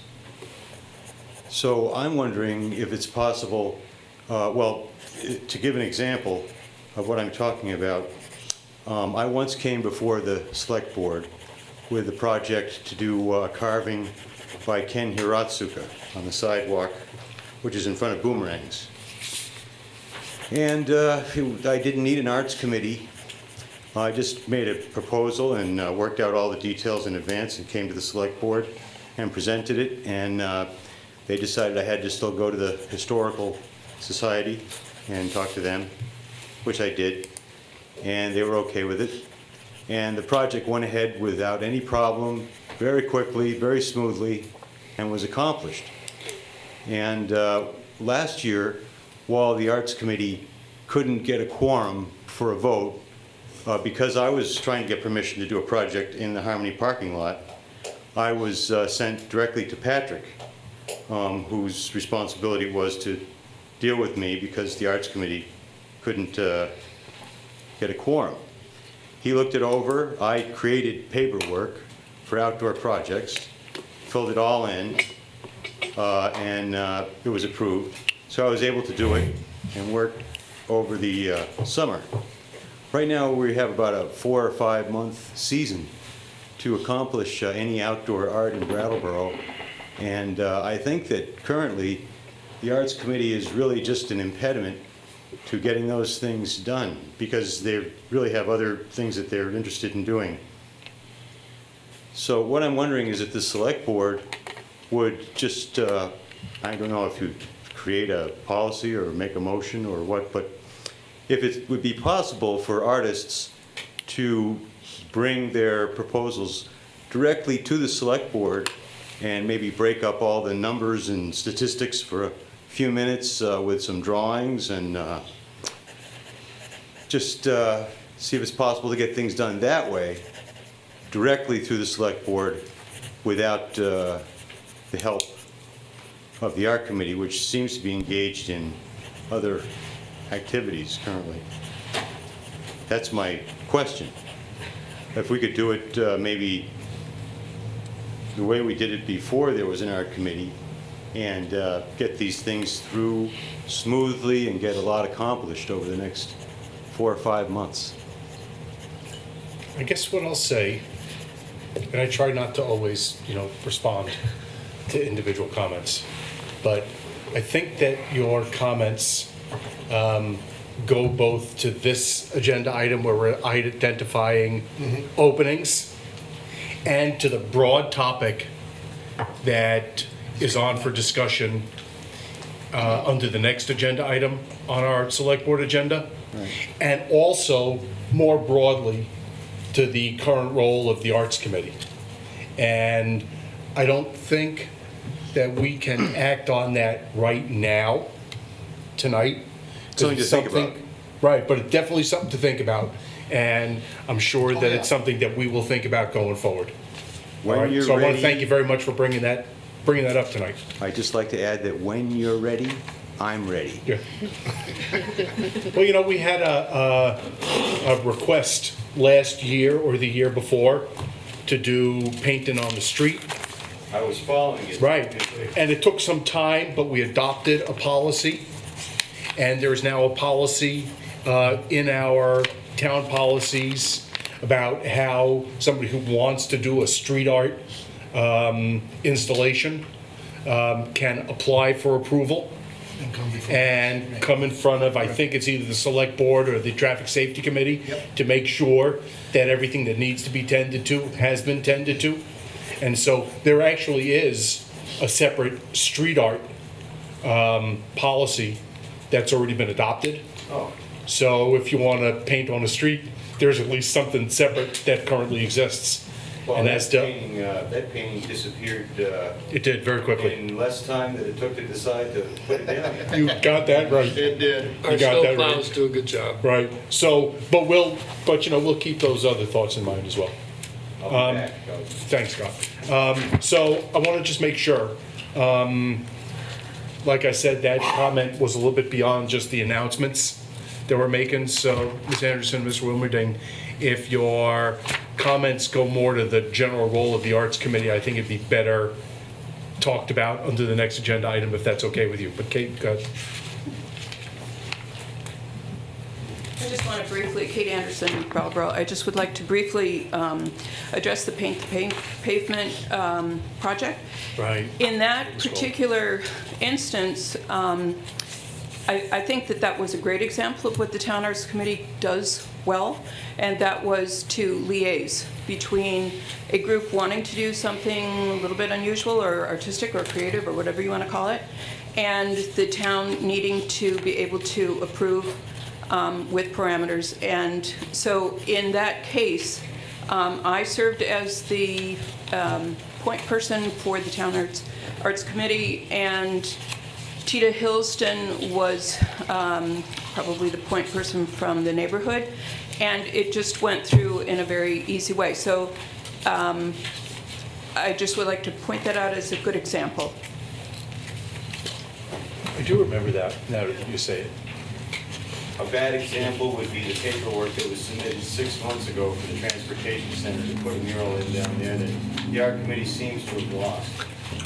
And we'll, like I say, we'll deal with those issues going forward. But thank you for raising it. Any other comments at this point with respect to committee vacancies? Because that's the agenda item. Okay, so the committee vacancies agenda item now being closed, we'll look forward to having people putting their names in to serve on town committees and getting involved in municipal life. And then the next item on our agenda is the Our Town grant. Point of clarification. Well, that's not really how select board meetings generally work, but go right ahead. Just want to ask, you had mentioned the subject of the role of the Arts Committee, which I see as larger or different than the Art Town grant. Will you be opening the floor to discussions of that tonight, or will it be the grant only? My sense is that the role of the Arts Committee will probably come up during the course of this discussion. That would be my anticipation, although I do understand there could be a broader discussion about the Arts Committee as a whole. I think what I'm going to do and what we contemplate for the purposes of this agenda item is that I'm going to provide some background. In fact, beginning with a discussion of the formation of the Town Arts Committee, a brief discussion of the mission of the Town Arts Committee and some of the work that it's done over the years, transitioning into the application for the Our Town grant from the National Endowment for the Arts, and the preliminary work, the first 2 tracks of work that was done under the Our Town NEA grant. I think what's going to happen then is Donna's then going to take the floor and speak to issues relating to the way in which the Arts Committee and the grant have functioned and been executed or not executed over the course of the last year or year and a half would be my sense. And then probably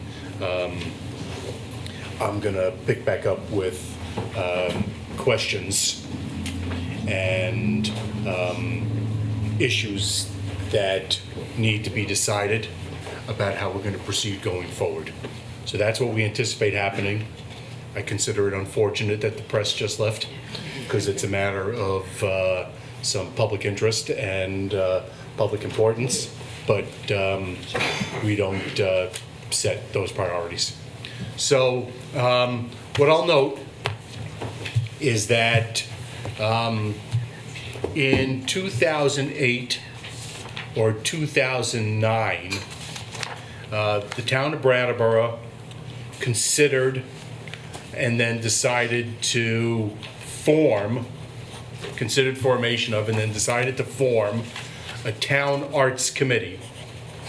And the town arts committee has got a mission statement on the town website, which says that the town arts committee recognizes the arts as a substantial contributor to Brattleboro's identity. Sorry for talking so fast. I realized after I started reading. And that the integration of the arts within the fabric of town government enhances the vitality of the town and the quality of life for its citizens.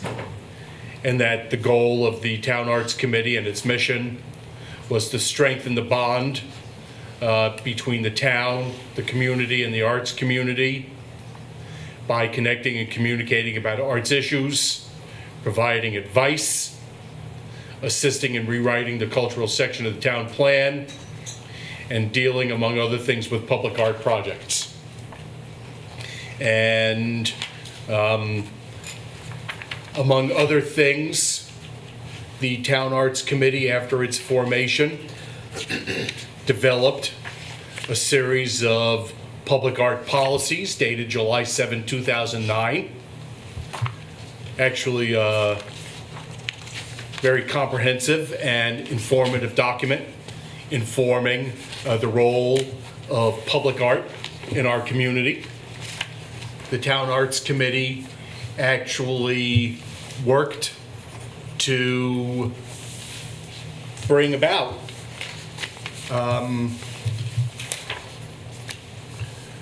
various public art projects, including a mural at the Transportation Center, the HIV/AIDS wall in the High Grove lot, horizontal art on the sidewalk in front of Hotel Pharmacy and on the sidewalk by the Harmony lot near Everyone's Books, the Angels Project, and photography displays in the Hannah Cosman Room.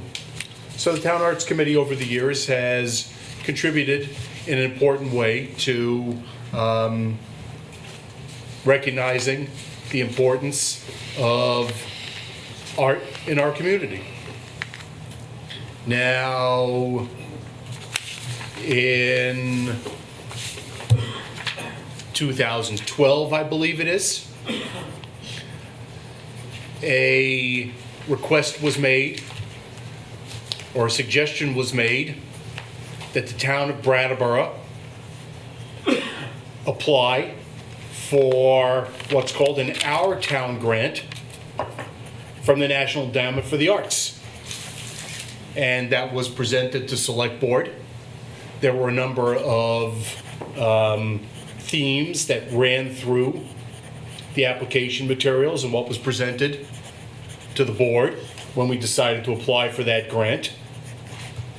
The grant included a budget, or a proposed budget, that called for, or that requested certain funds from the NEA, and then provided for matches to those funds from the town and other organizations that were participating in the activities of the grant or proposed grant.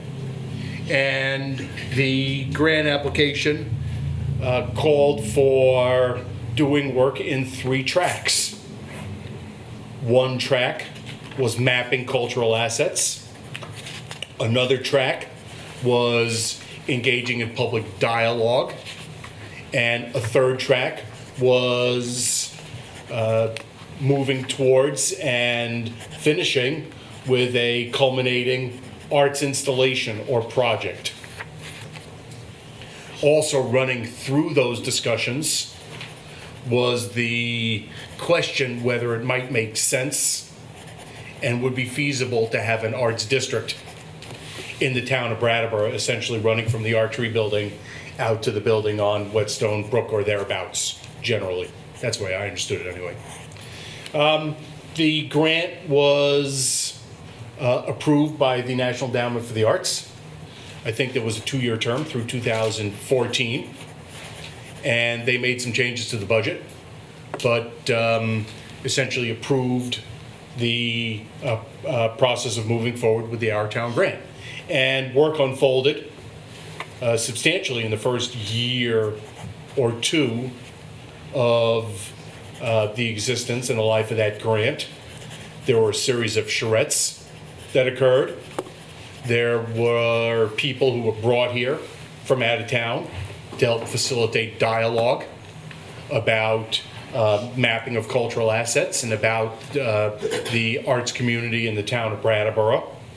There were various iterations, various formulations of the governing group or the group that was coordinating activities under the grant over the years. But it was the town of Brattleboro that is the grantee, and it's the town of Brattleboro that's got the relationship with the federal government and the National Endowment for the Arts under that grant instrument.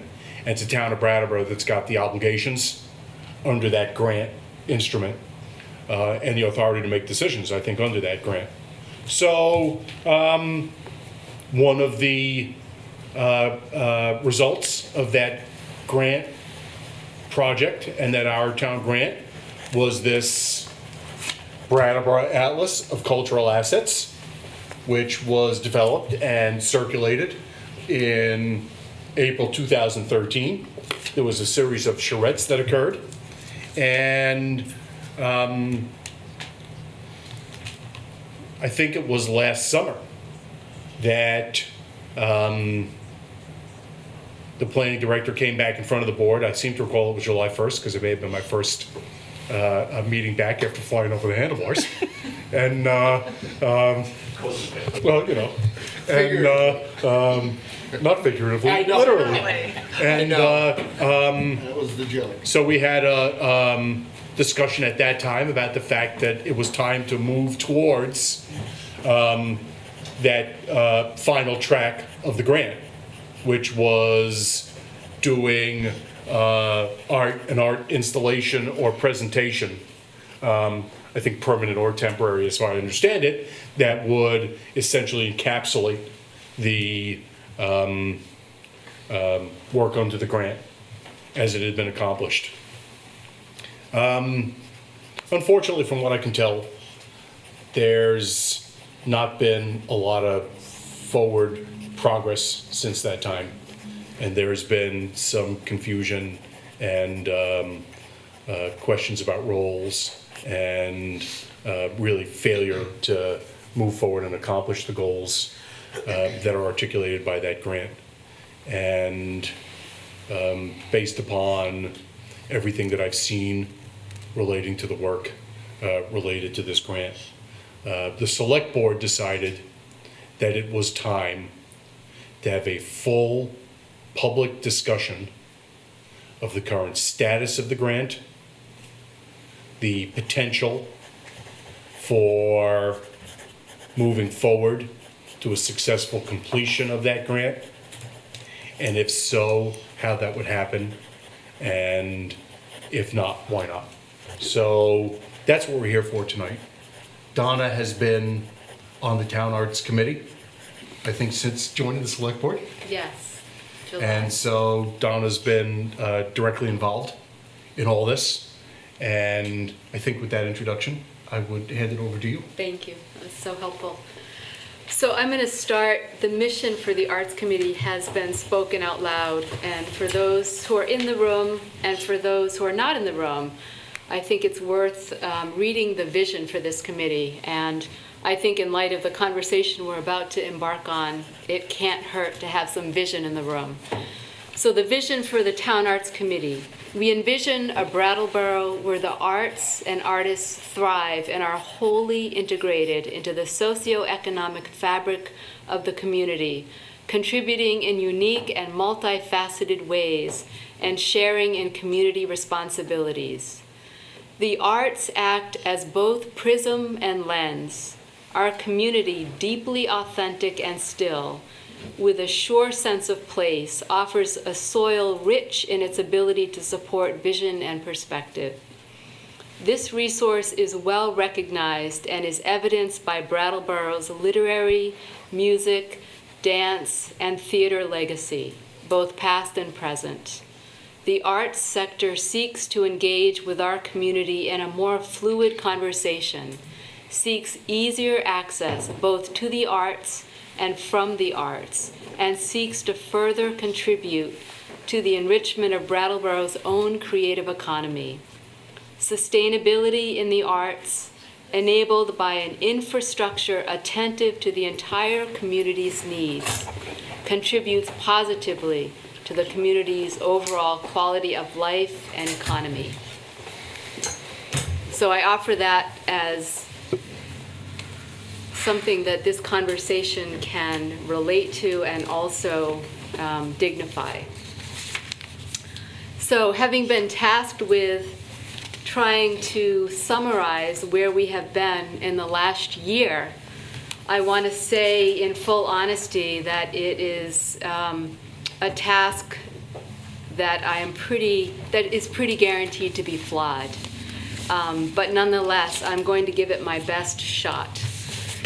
So there are many perspectives in the room on where we have been, and many perspectives also on where we might go from here. I am sure that these observations are lacking in accuracy, and yet I offer them as my own experience as the Select Board liaison to the Town Arts Committee. So last night, in rereading all of the agendas and the minutes from the Town Arts Committee this past year, and in reflecting on my experience in meetings, it is clear that the NEA Our Town grant has stirred some significant controversies among those involved. It is also clear to me that the Town Arts Committee members have worked hard and encountered a number of challenges along the way to reaching a clear sense of how the town might proceed towards resolution and closure. And I also feel like it bears saying out loud what Track 3 was intended to do. Some of you may know that by heart, but it has to do with creating either a permanent fixture or a performance that would inspire the community as a whole. That is what the last track of this grant is aimed at. So I want to acknowledge that I have been privileged to hear conversations that inspire me tremendously, some that took my breath away, some that caused me to understand in exciting and new ways the possibilities that exist in creating new synapses between the arts, the town economy, and the community in which each of us shares a dedicated interest. Some of the barriers appear to have been technical ones, reflecting the challenges of working closely with individuals who hold vastly different visions for our town, meaning Brattleboro, and the grant which shares its name. It has been difficult to arrive at a clear path forward, and even though the members of the Town Arts Committee have been persistent, there has been a fair amount of frustration that has arisen. At several points, it felt we had reached an impasse. TAC has lost members, has withstood 2 changes in the role of chairperson, sustained a recent resignation 2 weeks ago. Feelings have been frayed. The members of TAC have discussed the damage to working relationship among the artists, community, the casualties, so to speak, along the way. And 2 incarnations of core arts management teams have met frequently to attempt to assist in moving the process forward. The Town Arts Committee has struggled on a number of occasions, failing to reach a quorum, and has been unable to conduct town business. The relationship with the Arts Council of Windham County, named as a partner in the grant, has not always been clearly understood with regards to what authority the Arts Council of Windham County holds in determining the process or the potential outcomes for the NEA grant funds. And while many of these dynamics are common and arise or could arise as healthy tension, it is only a positive if at the end of this process, all involved can look at the outcome with a sense of pride and a sense that the struggles encountered along the way have given rise to something generative and successful, a grand finale, so to speak. And in a community the size of Brattleboro, which thrives on interconnectivity and close working relationships, I would argue that the process is equal in importance to the final outcome, installation, or performance suggested by Track 3. So we find ourselves currently coming up to another deadline which has already been extended. There has been an enormous investment of work that has gone into determining criteria, a potential application process through which Track 3 might be completed in a relatively short period of time. Recently, there has been a sincere attempt to include anyone who has a vested interest in the arts and in this grant to weigh in on how to proceed. And I expect we will hear tonight from some of the individuals who have maintained a high degree of dedication to this project, and believe that a successful outcome may be right in front of us.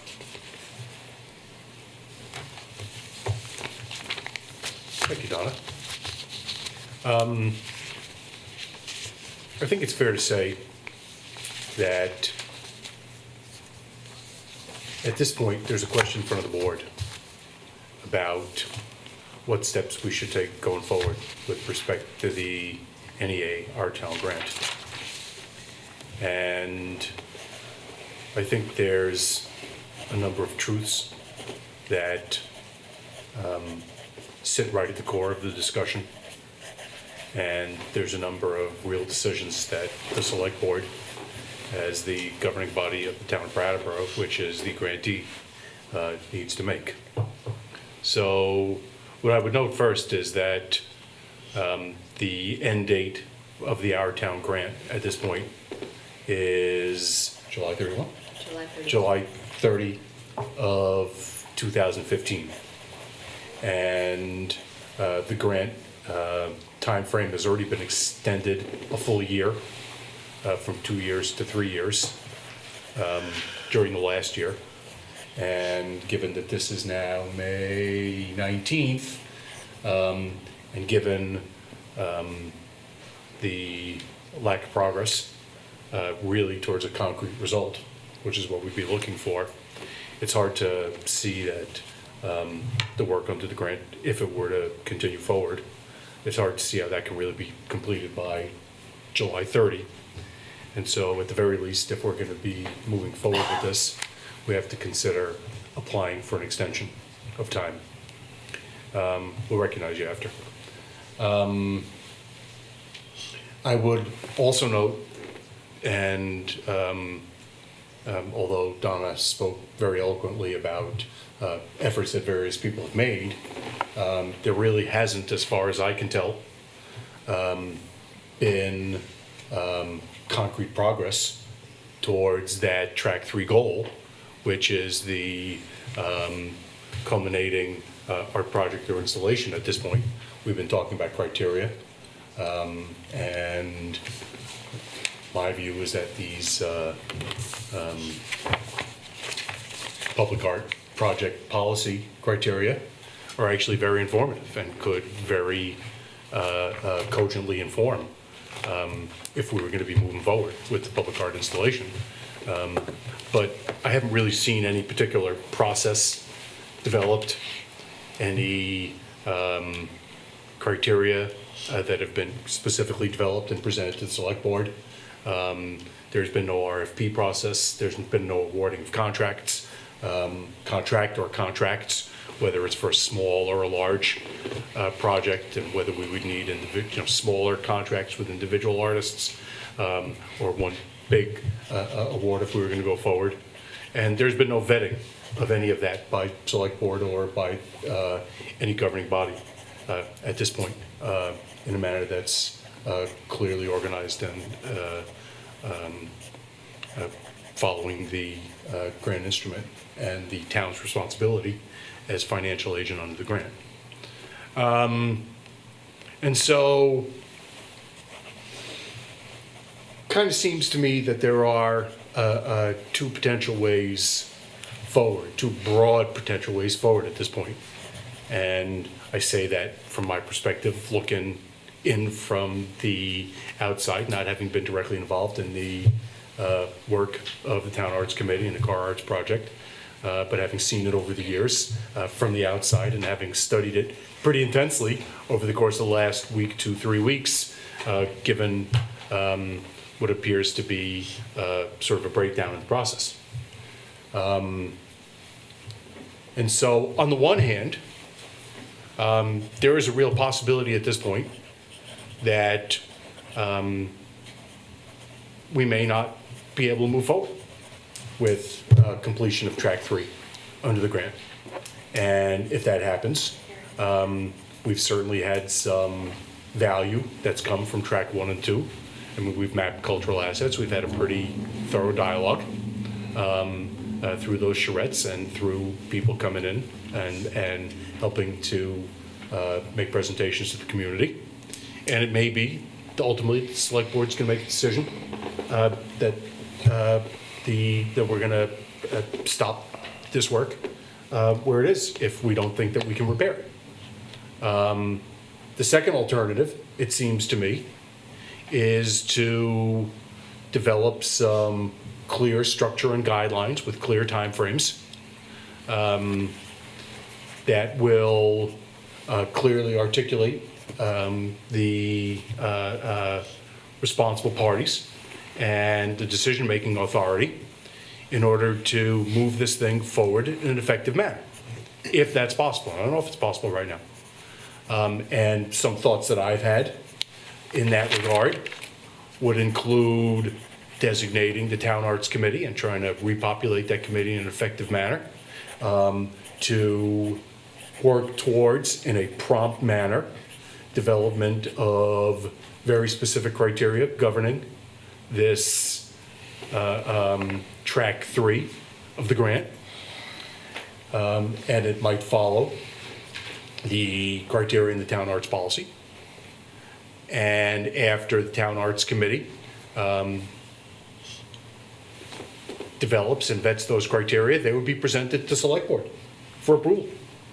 And we would expect included with that to be a process for RFPs, if you will, where people could request awards or one big award for this art installation.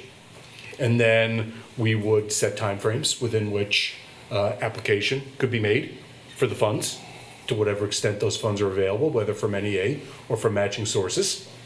And we could vest the Town Arts Committee with authority to review those and to make recommendations to the board about which ones best would fit the purposes of the grant. And then the select board would make the determination about what contracts, what awards are going to be made. And that's the only real clear path forward that I've been able to identify at this point. And it recognizes the town as grantee, and it recognizes the town's legal obligation and authority with respect to administering these funds. And it would cause this thing to remain on track. Now, I'm not totally wedded to either of those, but they're two potential alternatives, and I haven't heard anybody really suggest anything else that seems workable. It's not clear to me that it's possible, particularly to succeed under the second alternative at this point, given where we've been and where we are right at this point. I would say that there is a particular issue that I've identified with respect to the role of the Arts Council of Wyndham County in this entire process. And what I would contemplate is that a representative from Arts Council Wyndham County would have a designated spot on that Town Arts Committee in order to participate in the vetting of the criteria and any projects if we were to move forward, so that those can then be submitted to Select Board for approval. Now, that's one potential route forward. Other people have other ideas. They certainly should present them. What I've tried to do in organizing this, given what I've seen, which appears to have many disparate strands, what I've tried to do is to recognize that the role of government is to provide structures and processes and procedures for community-based activities in all different ranges of our lives, and to try to apply that here with respect to this grant in a manner that's fully consistent with the grant instruments that I've, fully studied now. So that's at least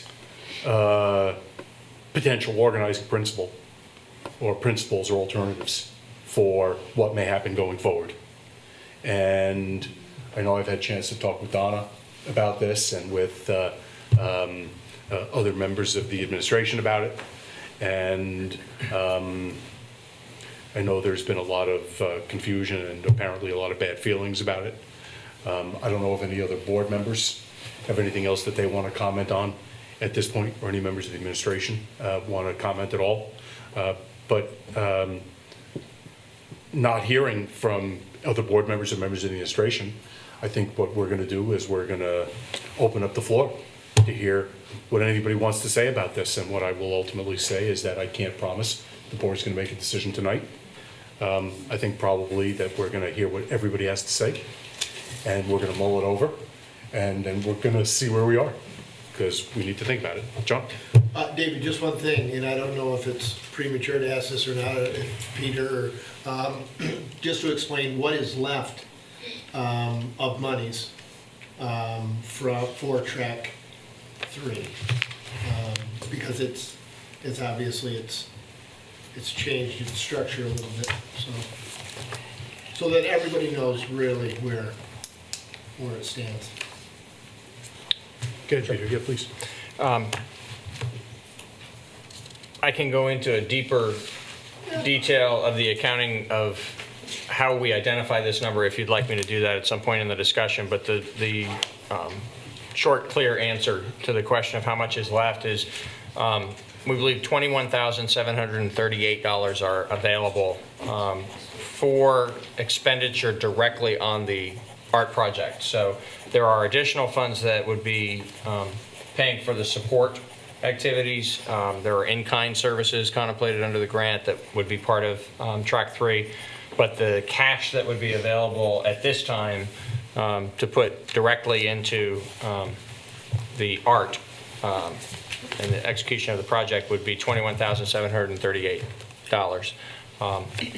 There is the potential that if additional local fundraising occurred, there would be matching money, additional money that could be made available from the NEA, because the overall, based on savings that occurred in track 1, the overall total expenditure under the grant would fall under the $100,000 that was originally contemplated with a 50-50 match. And in fact would be at about just under $72,000. So using that 50-50 match and the balance of $28,000, if $14,000 more were raised locally, we believe that an additional $14,000 of NEA match would be available. That $28,000 together with the $21,738 would be just under $50,000 available for the execution of track 3. But right now, it's 21,000 X. Right now, yes, the based on what's been spent to date and the what's in hand and knowing what's available as a match from the NEA, the figure is $21,738. I just wanted to make sure everybody knew what figure we're talking about. Yeah. Mr. Borowski, microphone, please. Could you clarify what is meant by the deadline that you spoke of? Is that the time when a proposal has to be selected, or is that the time that the proposal has to be completed? I can stand corrected, but I believe all work under the contract or contracts for doing the art installation would have to be completed by the deadline. So if there were any project which were to take place over a period of time, for instance, a year or 2 or 3, that couldn't be considered? My understanding is that we're talking about without amendment to the grant instrument. It's got to be done by July 30, 2015. Another extension. Correct. And it could be extended thereafter. On a yearly basis. Should I make all my comments while I'm standing here now, or go ahead, or We're happy to hear from you. Well, first of all, you read the mission of the art committee. That's the first thing. I'd like to point out that the mission of the art committee gives the art committee authority over anything that will happen in terms of the arts in town, between the arts activities and the select board or the town itself, without having any responsibilities whatsoever in that mission statement. They're not supposed to, they don't have to accomplish anything. All they have is they have authority over everything, and they say they're supposed to be liaisons and things like this, but at the end of the meeting, they don't have to have done anything. They can just have discussed it and feel that they were successful based on that mission. There's a lot of things that people in town expected to be in that mission which are not there, like taking care of artworks which exist in town that are dilapidated, forming a policy for taking care of artworks which were, you discussed this in the articles about the piece on the ground up there, taking care of artworks that exist in town, treating them as public artworks and recognizing them as such, promoting them as part of the town's character. Another thing that we expected the art committee to do was to revitalize the gallery walk, to unify the galleries so that there would be some cohesive organization between the galleries, and also to bring in the museum, which is one of the strongest cultural organizations in Vermont, and the most professional. As far as I've seen, I've worked all over the state of Vermont with different professional organizations. They're the best. They're on the level of New York. You can't do better than the Brattleboro Museum in the state of Vermont. And the Brattleboro Museum will not involve itself with the town until it knows that the town is ready to take responsibility for the artworks that are commissioned and created in the town. But also, they don't want to waste any time at committee meetings where things aren't going to be accomplished. So there's really been no unification of the arts organizations in town through the art committee up till now. The listing of the art committee, of the art organizations which occur in that atlas, exclude a number of very important art organizations in this area. I think including, I might be wrong, but I think including the Brattleboro Museum is not included in this. Another thing that we expected the Brattleboro Art Committee to do was to have a strong group of people that would have some form of experience in terms of public art and the execution of it, the history of it. And I've been to many art committees, and I have not seen anyone on the committee like that thus far. We expected that the art committee would be something which would be an enabling organization, ready to take people into the meetings, work with them on their ideas, and help them to accomplish the ideas by representing them to the select board and smoothing the way. But as I mentioned earlier, when I went to do the paintings in the Harmony parking lot and got permission through the town manager's office, there was no paperwork created for doing an outdoor artwork. Nothing had been ever created for someone to even apply. And this is years after the art committee was formed. I had to create the paperwork myself, and when I brought it in and showed it to Patrick, he commended me on the fact that I dealt with all the problems that would occur in advance of applying for the projects, in terms of working with town agencies, talking with people and businesses in the area of the project, and dealing with other necessary details, so that it would be easier for a project to be approved, so that an artist would have the opportunity to go to all these people in advance themselves and take care of all the work, so it'd be easy for it to be approved. None of these things have been accomplished by the art committee. The art committee has had trouble getting a vote, creating having a quorum, and their definition of themselves has changed depending upon the interests of the members at the time.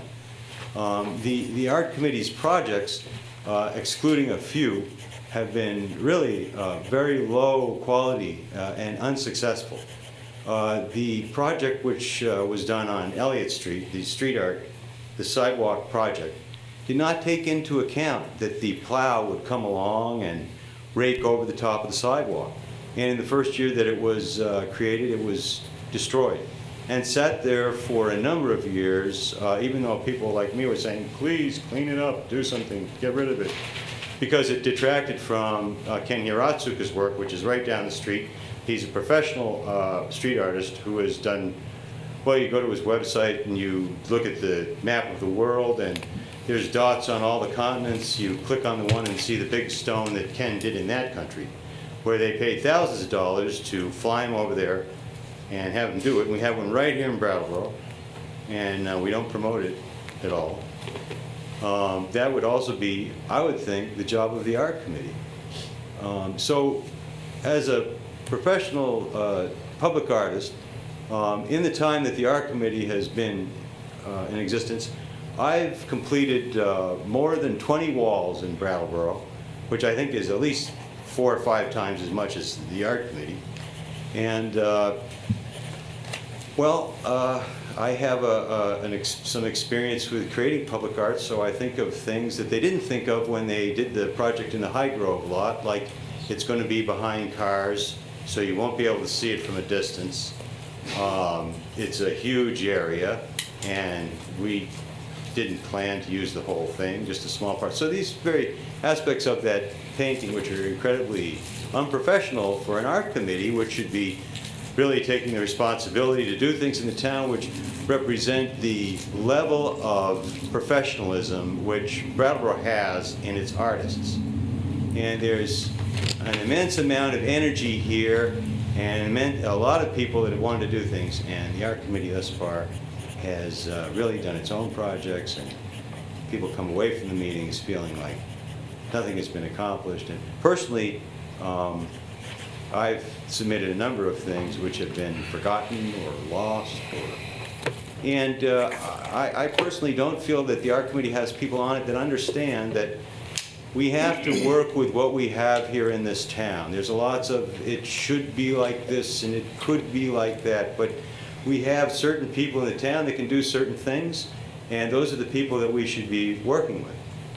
Scott, if I might, I want to thank you very much for those comments. I understand that those are the concerns that you have about the Arts Committee. About the Arts Committee. Yeah. And so I just want to make sure that we're focusing in during the time we have on the progress forward of the grant. So Yes. I'm sure there'll be a time, to talk more about the Arts Committee.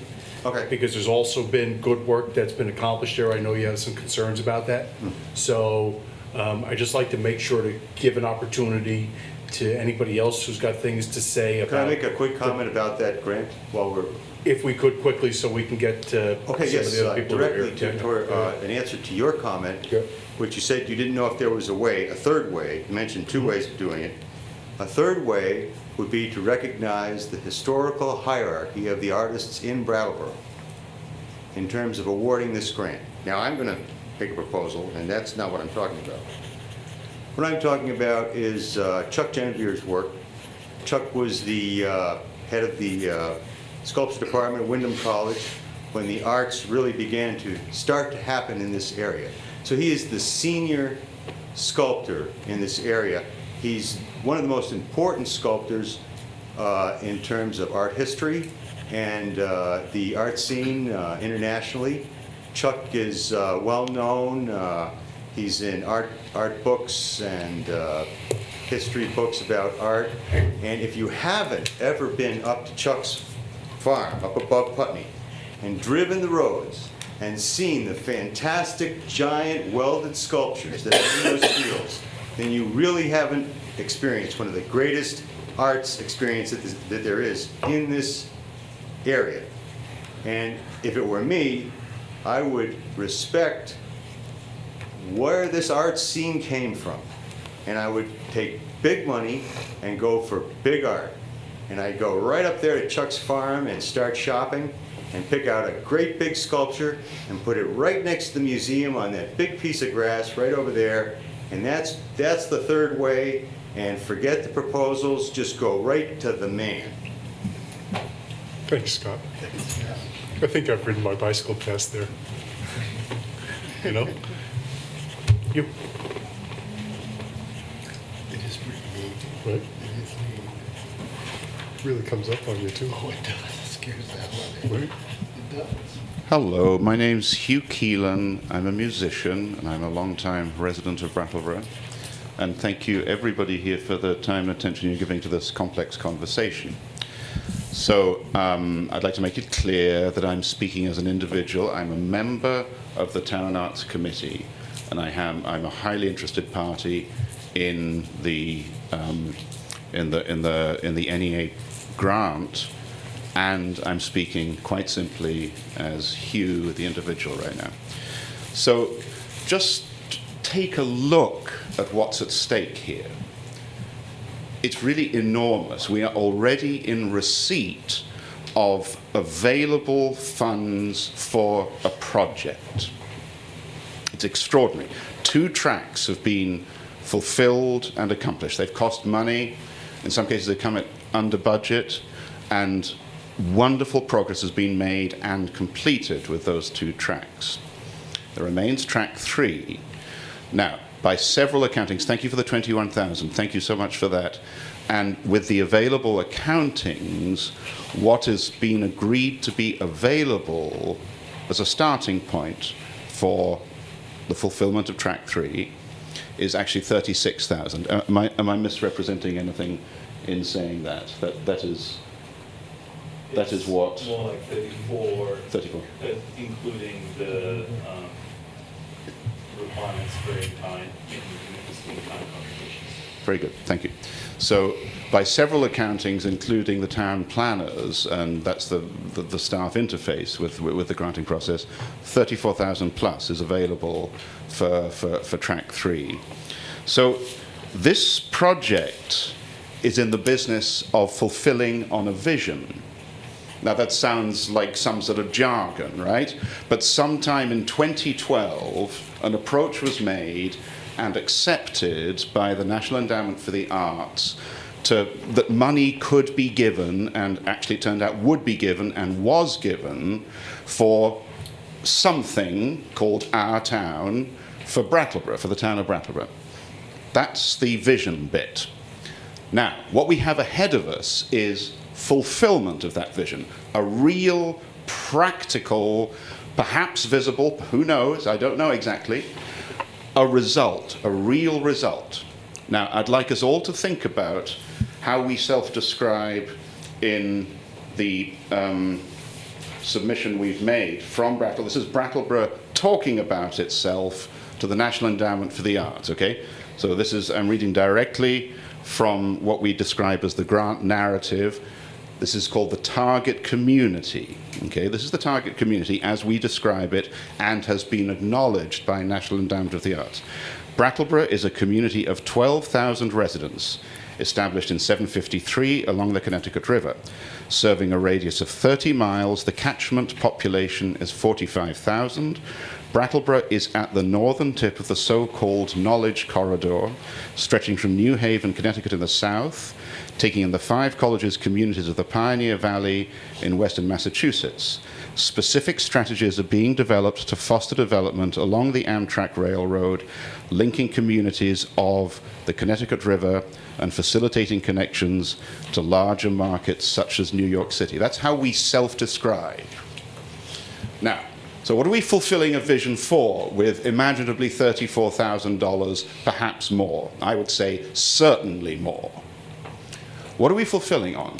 If we really live with how we've described ourselves as a target community, the only imaginable answer is everybody.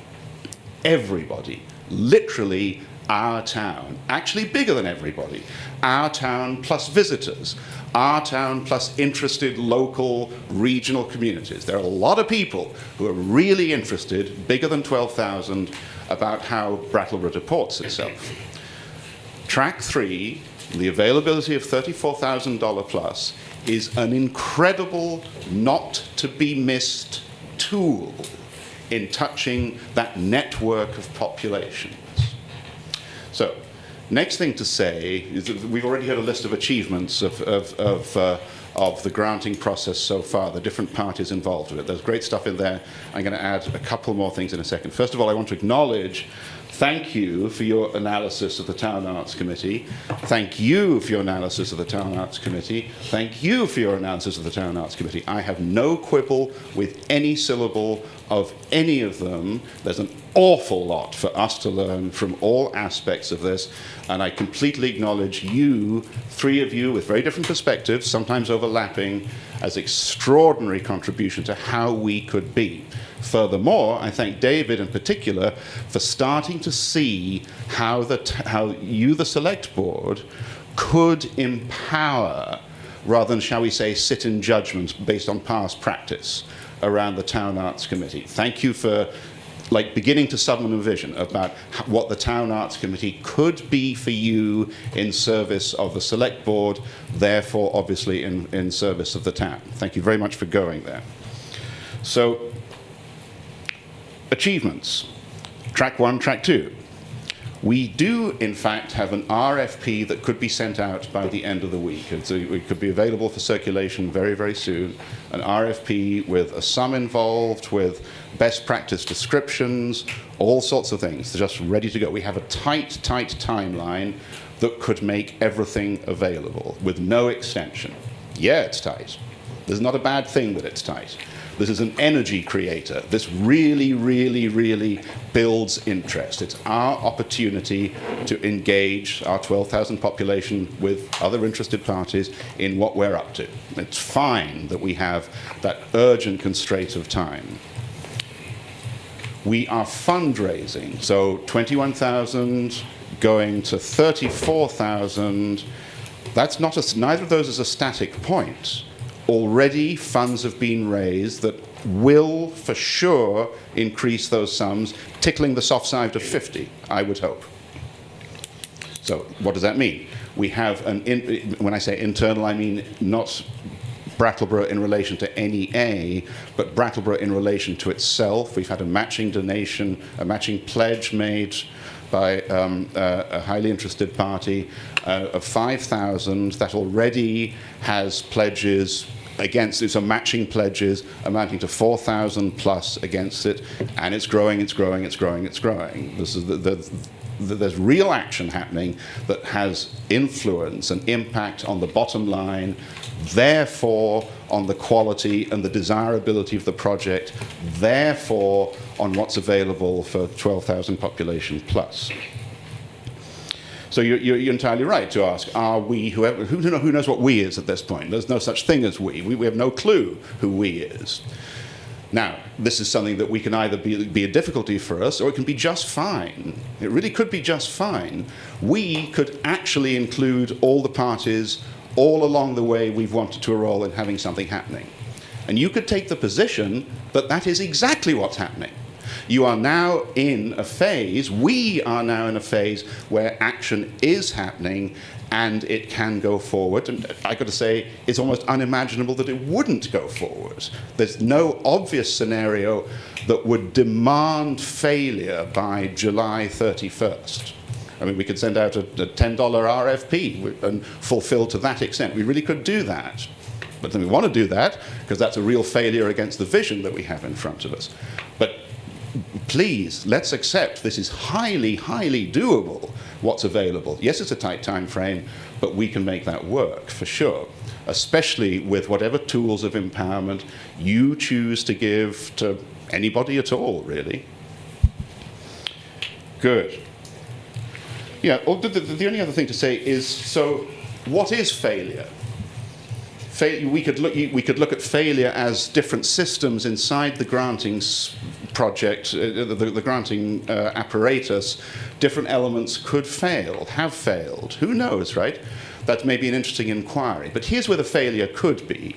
The failure could be in not fulfilling on that vision, including money and an art project for 12,000 people plus in Brattleboro and related to. That would be the failure. That's really the only failure. Anything else that isn't, that doesn't have that as the highest goal, and it's a practical goal, I would assert is that not interesting to be talking about. We want our eye on that big prize. This is not a project for the arts. This is not a project for the arts community, for art lovers, for art consumers, for art producers. It includes all of those people. But what it's really for, as our target community outlines to us, is everybody. 100%, no exceptions. If you have a relationship to Brattleboro, you will have a transformed, new, never to go back again relationship with the town as the result of what would come out at the end of this granting process. It's very, very high stakes, Select Board. Very, very high. So please keep that in mind as you address whatever you need to address. And I really thank you for the respect that you're giving this conversation that we're having. Would you like me to answer any particular questions? And I'll go and sit down if you don't. I'd like to ask a question. Please. Is this appropriate? That's okay. Yeah, one for right now. So we're looking at 2.5 months for the call to go out, the projects come back in, be judged, and be finished. And in the art world, it would be 2.5 months to return the application. To do a project takes a long time. You really haven't left a lot of time for actually doing a project and giving artists enough time to put a proposal together. You're dealing with a lot of money, and it would take quite a proposal. Doesn't seem possible. Thank you. Yeah. Very good. So, so first of all, if I may, thank you for everything that you've said so far. Not just that, but including that. And I invite you to join the Town Arts Committee in this time. Put in a proposal, but it's absolutely impossible in that time. No, to join the Town Arts Committee, to be a member of the Town Arts Committee. You've got incredible ideas, you're passionate, you've got a lot to bring, you've got a clear, clean critique. We want you on that governmental body. Thus far, I've been more useful. What I prefer is not to have the back and forth. I think that Scott's comment was that timing is a question. I don't really know that we need to answer that now, except to recognize that you think that 2.5 months adds pressure and adds urgency and can be done. I think members of the board here probably think that more time would be needed to get the thing done, but I don't think your comments rise or fall on whether it's 2.5 months or 14.5 months. So I want to thank you very much. 50,000 is a good thing. Yeah, I understand. Yeah. So, John. I just have a question now. So where is this discourse? Why are we? I don't. Why are we at where we're at right now? I don't really think that we need to pose that question directly. I'd like to hear from people who want to speak, if that's okay. No, that's fine. It's fine. But I'm just. That's a long dialogue. It's a long dialogue. It I is a think long making space for every voice in this room is going to potentially move us forward, also reveal differences in vision, and so yeah, I would agree to make the space. Oh no, I'm all for making the space. And thank you, Hugh. Thank you, Hugh. So I'm going to pick on the next person, Mr. Wilmerding.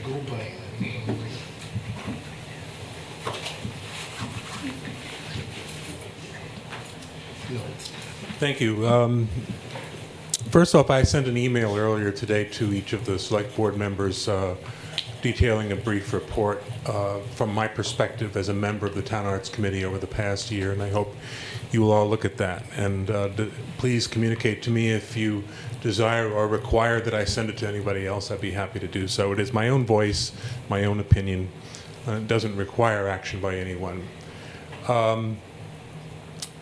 As I've been on that committee for a year, and this is included in my report, I saw some consternation and difficulty around communication issues. And so I decided at the beginning of this calendar year to try to hurry things along by asking the Town Arts Committee to consider creating a request for proposals and setting a deadline date for the receipt of applications for grant monies as part of Phase 3. And the Town Arts Committee initially did not want to do that. I mean, I proposed it a couple of times in our meetings, and it didn't take, for one reason or another. The committee did not want to consider doing that at that time. In the last 2 months, I've continued to propose that, and eventually I think it was the third regular meeting prior to this current time, that is the third meeting previous to where we were, with our last regular meeting being last Tuesday. The committee apparently agreed to to my proposal that a date definite be set for the receipt of proposals for funding under Phase 3. It didn't make it into the minutes. For some accountable reason, it didn't make it into the minutes, unaccountable reason. I corrected this in the next meeting, and it still didn't make it into the minutes, and I cannot tell you why. There have been some real miscommunications and people going like this sometimes over some of these ideas. And you know, I think, and I know, if based upon a certain amount of professional experience, what a request for proposals is, and what is entailed, including a date, when you're going to get applications by, guidelines, what people should know about how to apply, how much money they might apply for, a phone number where people can call if they need any technical assistance. That's normal.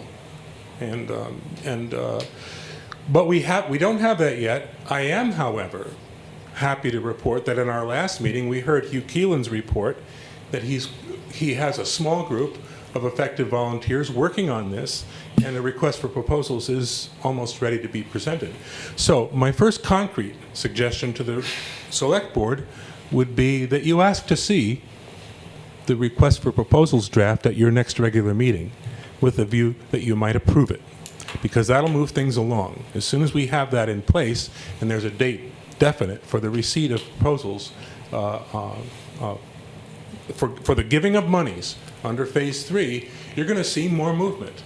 Now, the other concrete suggestion I'd like to make tonight, and maybe I'll have more suggestions over time, I don't know, But I think that Douglas Cox ought to be recognized and thanked because he's offered a $5,000 leadership gift in this process of trying to optimize the last portion of Phase 3 and raise as much money as possible to be given away to the community for its most pressing and most promising arts needs and opportunities.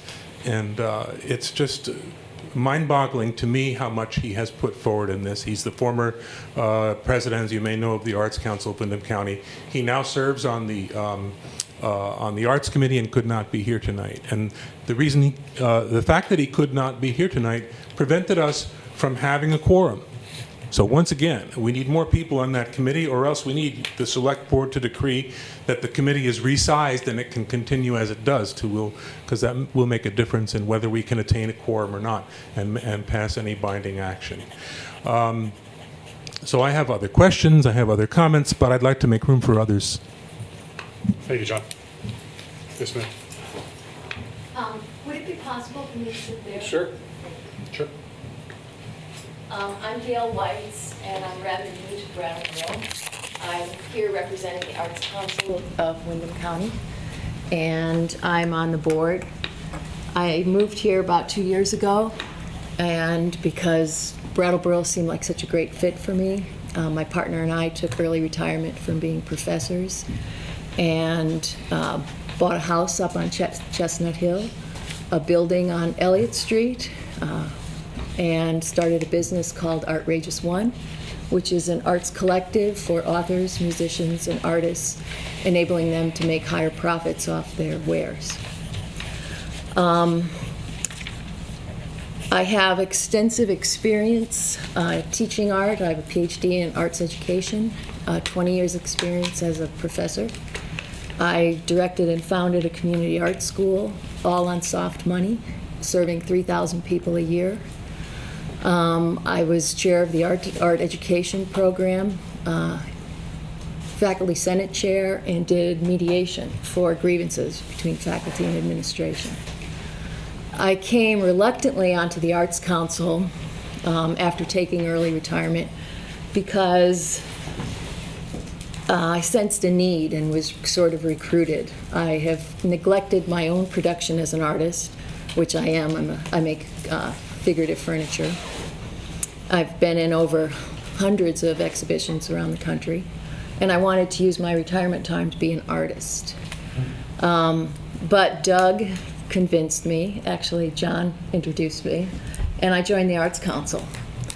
And I became familiar, well, I give you that background to establish myself as how much I love Brattleboro with its quality of life here. Not only for the beautiful surroundings, the interesting politics in the town, but it's for the arts. You just feel the arts when you come into the town, and it felt like a really good fit for me. I'm also personally invested here. I'm not like an outsider who's come in to do things. This is where I want to build roots and be.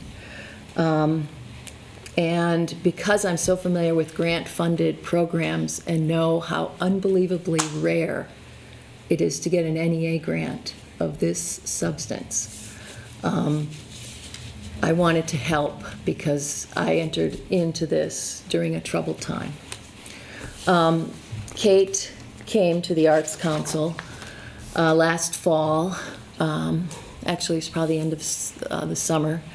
And she was concerned because she felt as though she had been bullied or really forcefully asked to resign from core arts.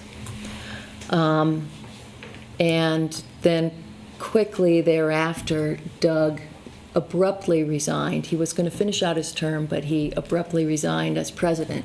So we have a bit of a turnover in the Arts Council. And a group of us got together to fill the executive board, and that's where I am, and came on board. I'm the kind of person when I get something and I have to put it together, I try to figure it out and do it. And then when I can't do it, I read the directions and figure out how to do it. Well, it seemed to me that that was the state of the grant. People had been trying to figure out how to do it, And we, as the new executive board of the Arts Council, went and read the directions, which is the grant narrative. And it seems quite clear in the grant narrative how the grant was to proceed in terms of management.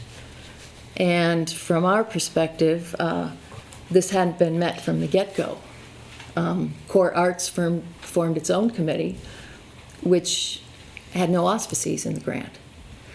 The Arts Council proceeded by interviewing Kate separately, and then Zahn, who is the other member of the Core Arts team, and Rod being the third member.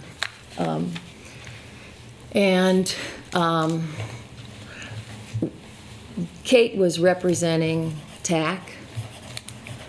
Zahn was representing the Vermont Arts Council, or the Arts Council of Windham County, we were told. So we asked him to come in, and the Arts Council of Windham County, I researched the minutes that they keep for their meeting.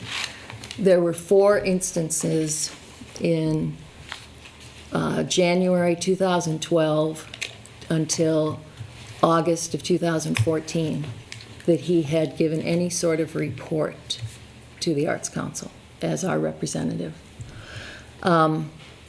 So the board decided that we would replace Zahn as our representative on Core Arts. And I was asked to serve on that. We made a list of things that we thought, based on the narrative, of what our suggestions. And this was in November, and we sent it to the members of TAC and the Core Arts team. And then I met with Rod and had a delightful discussion. Felt a sense of camaraderie from the get-go because he's a dog lover, as am I. And things seem to be proceeding okay. Our tact was not to cite blame necessarily for Kate's dismissal or forced resignation, but rather to pick up the pieces and move on, which is why we came up with suggestions as to what to do with the remainder of Track 1, Track 2, and Track 3. Things seem to be going relatively smoothly, although there certainly were bumps. And now where we are, I have 3 major concerns regarding the grant. The first one is, if you really read what an Our Town grant is about, it's about collaboration. Collaboration between the government of a town, the policies and procedures, and all of that structure, which, by the way, I found extremely interesting sitting here for the first part of the meeting. It's about that stuff, and then embracing the arts community. And that has not happened with this grant. Collaboration has not existed. So that is the first thing that the Arts Council would like to see reversed, and what we propose to be reversed. Not only has there been little collaboration between the town and the arts community, there's been almost no collaboration between the town and its partner in the grant, which is the Arts Council of Windham County. In addition, there was great discord or disconnect between the Town Arts Committee and their representative at that time, which was and continues to be Hugh. So collaboration didn't exist. The most collaboration that has taken place is between the town and the Vermont Arts Council, on which Zahn serves. The Vermont Arts Council has no connection to the grant. From the time of the application to the time of awarding the grant, Zahn was hired by the Vermont Arts Council. And at one point, Rod told me that the Vermont Arts Council was substituting for the Arts Council of Windham County. I'm not so sure that can be done just by whim. Certainly, one would notify the existing partner. And then secondly, I'm not sure that you can substitute, technically with the criteria for the grant, a state art organization for a local arts organization. This is a local grassroots type of grant. So I take issue with that. My second concern, first one being lack of collaboration, is there has been little transparency on several fronts with this grant. The first one is that there have been no minutes or notes or agendae for any meetings of the Core Arts team prior to my joining it. So there's no record of how discussions transpired, how decisions were made. There's no record of any of that. I started taking minutes, of which they were never approved. Then there started to be disputes with the way that I was encapsulating what happened. So I invited people to submit their versions of what happened. And then finally, there was such dispute that I said, let's just record the meetings. So we have a record of what transpired. And that was met with great rejection. People really didn't like that. So there's lack of transparency in what's going on. And even more so, there's been lack of transparency in terms of how the money has been spent.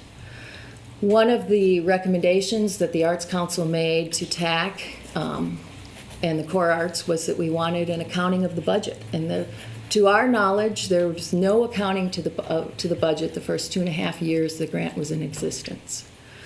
The first accounting of the budget that Rod gave to me was the actual budget submitted by in the application and accepted, and then a version, and then he said just blanketly, in 2012 this amount was spent, in 2013 this amount was spent, and in 2014 this amount was spent.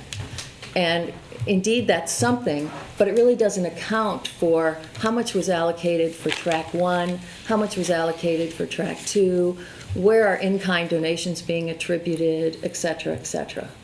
So there was eventually, and very sluggishly, things were revealed about the budget. But I did have to, I feel, pressure to get that information. But it did eventually come forward, and I still have some questions about it. And I think the budget was the biggest factor that has caused, since November, progress on the grant. And it really boils down to, Peter, what you disclosed, that I figured there was about $21,000 to award the artist. They maintained, the other Core Arts members, that there was 36. And this was based on idealizing that we could get this money. But I didn't want to advertise in the prospectus that the award would be higher if we hadn't obtained the money first.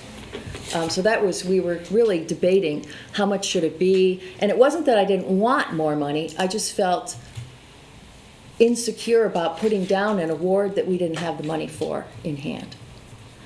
I think that was the main crux for the inaction. But it's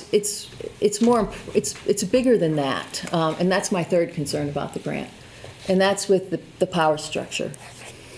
As I said, it's unclear from the beginning because there's no reference in the narrative, which I view as the only guidelines for the operation of this grant.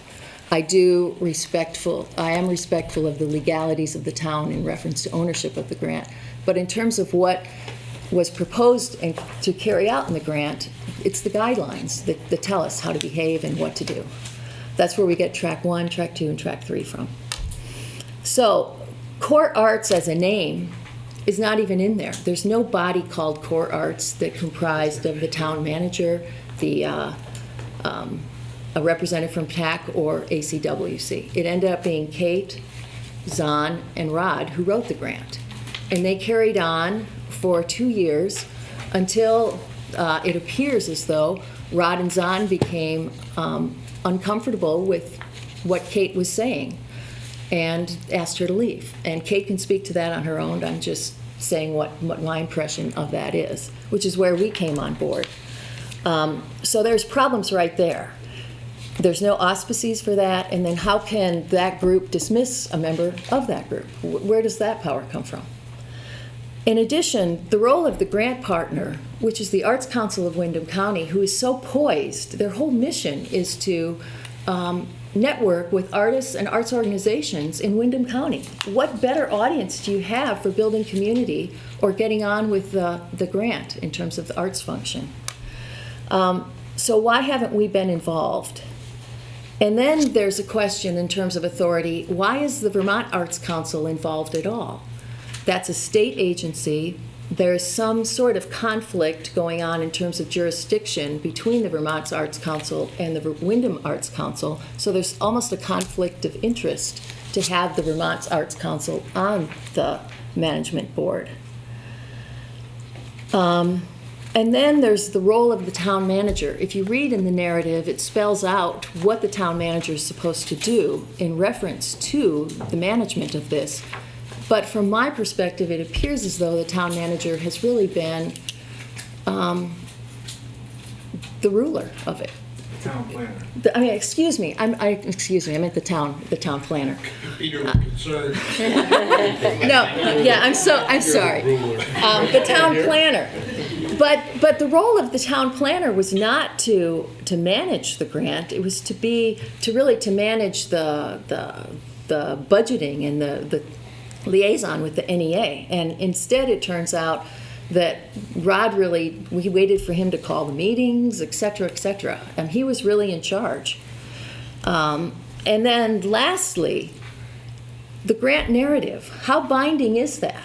How much do we have to adhere to that? And I know that there needs to be some flexibility in life, but it seems to me that when you're in trouble and you're floundering, you go back and read the directions. And it's the guidelines that we should be looking at as to how to proceed in terms of who has the authority to do what. So, recommendations from the Arts Council. Go back to the spirit of the grant, which is collaboration and the notion of placemaking. And let's build upon that. That's what we're really about. Secondly, implement the narrative where it is feasible to do so. And our recommendations are, and I take issue a little bit with your summary in that you have an opinion that track 1 and track 2 are closed, but they were unfinished, and I think people just were fatigued and wanted to move on. But there was money still available in both those funds and unfinished business. And what the Arts Council would like to see is the finishing of the mapping of the cultural assets, which consists of 20% of the budget. And Kate has alluded to, and other people, that part of that cultural assets mapping was to come into the current time and have it be in an electronic format. So we would encourage the use of the remaining funds from that section to be put toward the development of an arts calendar and a listing of artists and arts organizations. This is part of the town plan. This is what was recently brought up when the Vermont Arts Council came down and did a little thing, a little town meeting with the artists. That's the number one thing that comes up, is that people want to be marketed. We need to know where stuff is, how to get it, and to really designate Brattleboro as the artistic community that it is. So that's the first thing that we'd like to see. And I have a plan for that as just an example of how we might proceed. In addition, there are other venues working on that. The Tourism for the State is working with the Chamber on developing a possible calendar. The Downtown Alliance is working on one. So there are lots of people to get on board and have one really dynamic calendar that's comprehensive, that everybody can use and link to these different sites. Track 2, the Cultural Arts District, 40% of the budget. Kate was removed when this was in full force, and many of her opinions and conclusions and perspectives on this were left out. In addition, it was hastily concluded in a very brief, bulleted PowerPoint presentation. And the Arts Council would like to suggest that it have a narrative instead of a bulleted conclusion, and that we invite the 3 people who orchestrated that, which are Rod, Kate, and Zahn, to write their perspectives. But more importantly, to propose some next steps for how we might consider discussing and designation of a cultural arts district. So that's what we suggest for that, and there is money, if funding is needed, to help those narratives be written. And then for track 3, which is 40% of the budget, I think that we do not have a good track record for asking a further extension because we have nothing really to prove as to how we've spent the last year progressing on the grant. I would like to see track 3, and this is the Arts Council, try to go forward in finishing up with the allotted time we have. And I'm very sensitive to your critiques, Scott.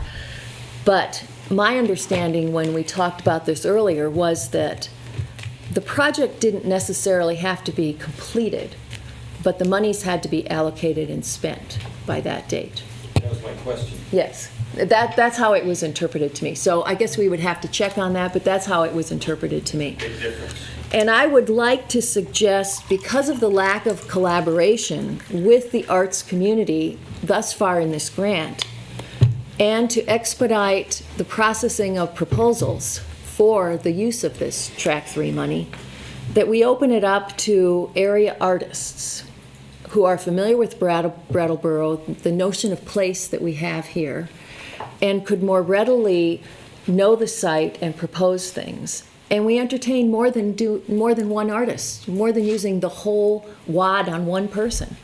But think someone might have a $5,000 proposal, someone might have a $10,000, and we can spread it out. But it goes and stays in our community, and the wealth and the talent and the incorporation and collaboration that would result from this, I think, would be politically savvy as well as rewarding and affirming of our community. And I have a prospectus for that to show you how the timeline would work out and how the description would go. And my third suggestion from the Arts Council is a final report must be written for the NEA grant. And because, Donna, as you pointed out, there's such a rich variety of perspectives, I think it's important that in the final report, in addition to addressing all the necessities that the NEA prescribes in one of those, that we ask people who have been involved to submit their summary, their perspective, and that become the compilation of what the final report is Arts Council's opinion, TAC's opinion, town planner's opinion, the community's opinion, whoever wants to write something, and that becomes part of our record of how our town grant proceeded and concluded.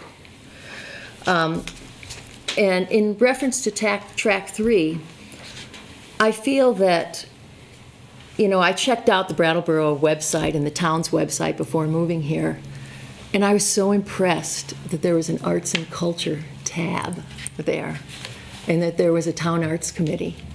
And I think part of this grant is sorely underutilized without helping to refine the procedures and processes that Scott was addressing so that we can make it easier for the town to address artistic venues on whatever front they come in, but have a process and procedures better defined and easier and more accessible, and use Track 3 as an opportunity to hone that process and those procedures by shepherding TAC through a self-analysis of how to update those, revise them, and perfect them. And I would suggest that we incorporate that and roll that into part of the Track 3. So, in the needs to get any of this done is a clarification of management, because we're all over the place. Who has the authority to say what? How can we agree? And that's what I actually appealed to Peter, because I felt bullied and that I was becoming a bully myself in trying to deal with that. And we need clarification on who has the power to do what. And perhaps we want to divide it out. You do this, or whatever. But we need clarification to move forward. We also need to submit the progress report so that we can get some money released. And we have to decide if we're going to appeal for an extension.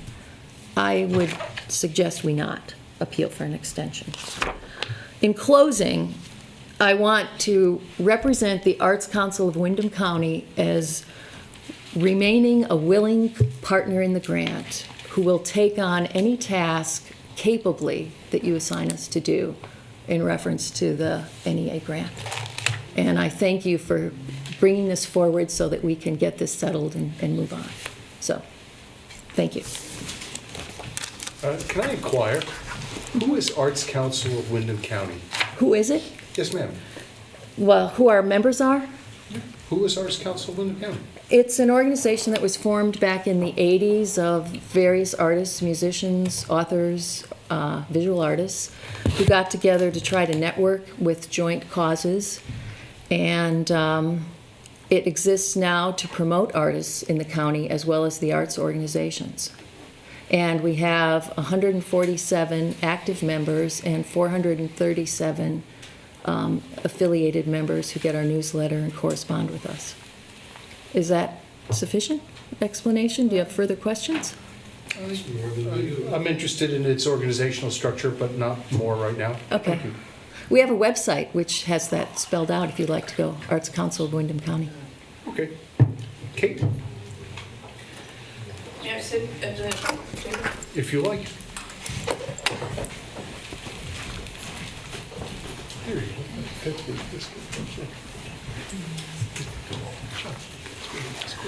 So, first of all, I would like to thank you for this opportunity. I also am in admiration of the diverse but incredible riches that have been brought forward so far.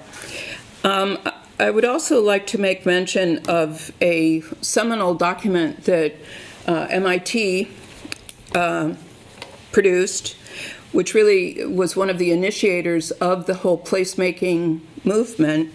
And that document states unequivocally that this work is neither simple nor easy. And I think they got that right. They devote almost an entire section or chapter to cases where this placemaking can very easily go awry. I'm optimistic. I still feel that we can pull this together and produce for Brattleboro what Brattleboro deserves. To give you an idea of how difficult this has been in the last 24 hours, I've been told through emails that I'm unqualified, I'm not legitimate, my leadership is questionable. At the same time, I've also been told that due to my leadership, certain people are on the Town Arts Committee. So it runs the gamut. I'd like to speak to the July 1st Select Board presentation. I appreciate Mr. Gartenstein's review of that, but I take issue with a couple of moments there. First of all, it was not a discussion. It was a report from Mr. Francis, and the assessment in that was that, let me see if I can find it. It was hard for the arts community to decide where a cultural or arts district might be, where it would be located to, and ultimately he thought it wasn't as high a priority as before. This opinion was also stated in 2 newspaper articles, neither of which I was invited to participate in any of the interview. In my view, this was not a management decision to make. This entire grant was asking the community about creative placemaking. And the several subjects we had were to identify the cultural creative assets that we have in this community. They are recognized by different various publications that are nationally known. The idea that there is the potential for an arts district or a cultural district in this community is something that's been talked about a lot. That was what was presented at the July 1st Select Board meeting. I think the question is important to ask, what did we mean by an arts district? And this is where my input diverged from Mr. Francis and Mr. Eastis, and I believe this is where the discord or dissonance occurred. Did we mean by an arts district a street with pretty flags? And this is where I believe I disagree with Mr. Gartenstein's appraisal of that report, that it would be from the archery building out to NEYT or whatever. This is not at all what most of us, in my view, had in mind. What we had in mind was to really delve into what an industry cluster called an arts sector, what that infrastructure might need, what could be developed. This is what's in the town plan. The town plan section on arts and culture was stewarded by the Town Arts Committee. It's a rich resource for a community. I have been interviewed by different communities in Vermont as the chair of the Town Arts Committee. Bennington, the folks from Bennington traveled over to Brattleboro to ask where we got this information, how we did it, what the process was. The idea of developing an arts district or a cultural district was something that was not then thoroughly, comprehensively examined within the community. And by that, I mean we had experts come and report their viewpoints. We had incredible people. We had a gentleman from a small town in Minnesota who's done unbelievable things with his small community. But what we did not do was to develop the dialogue with this community as to what we actually meant by an arts district and what could be useful in developing the community with arts at the core. So that was my moment of divergence.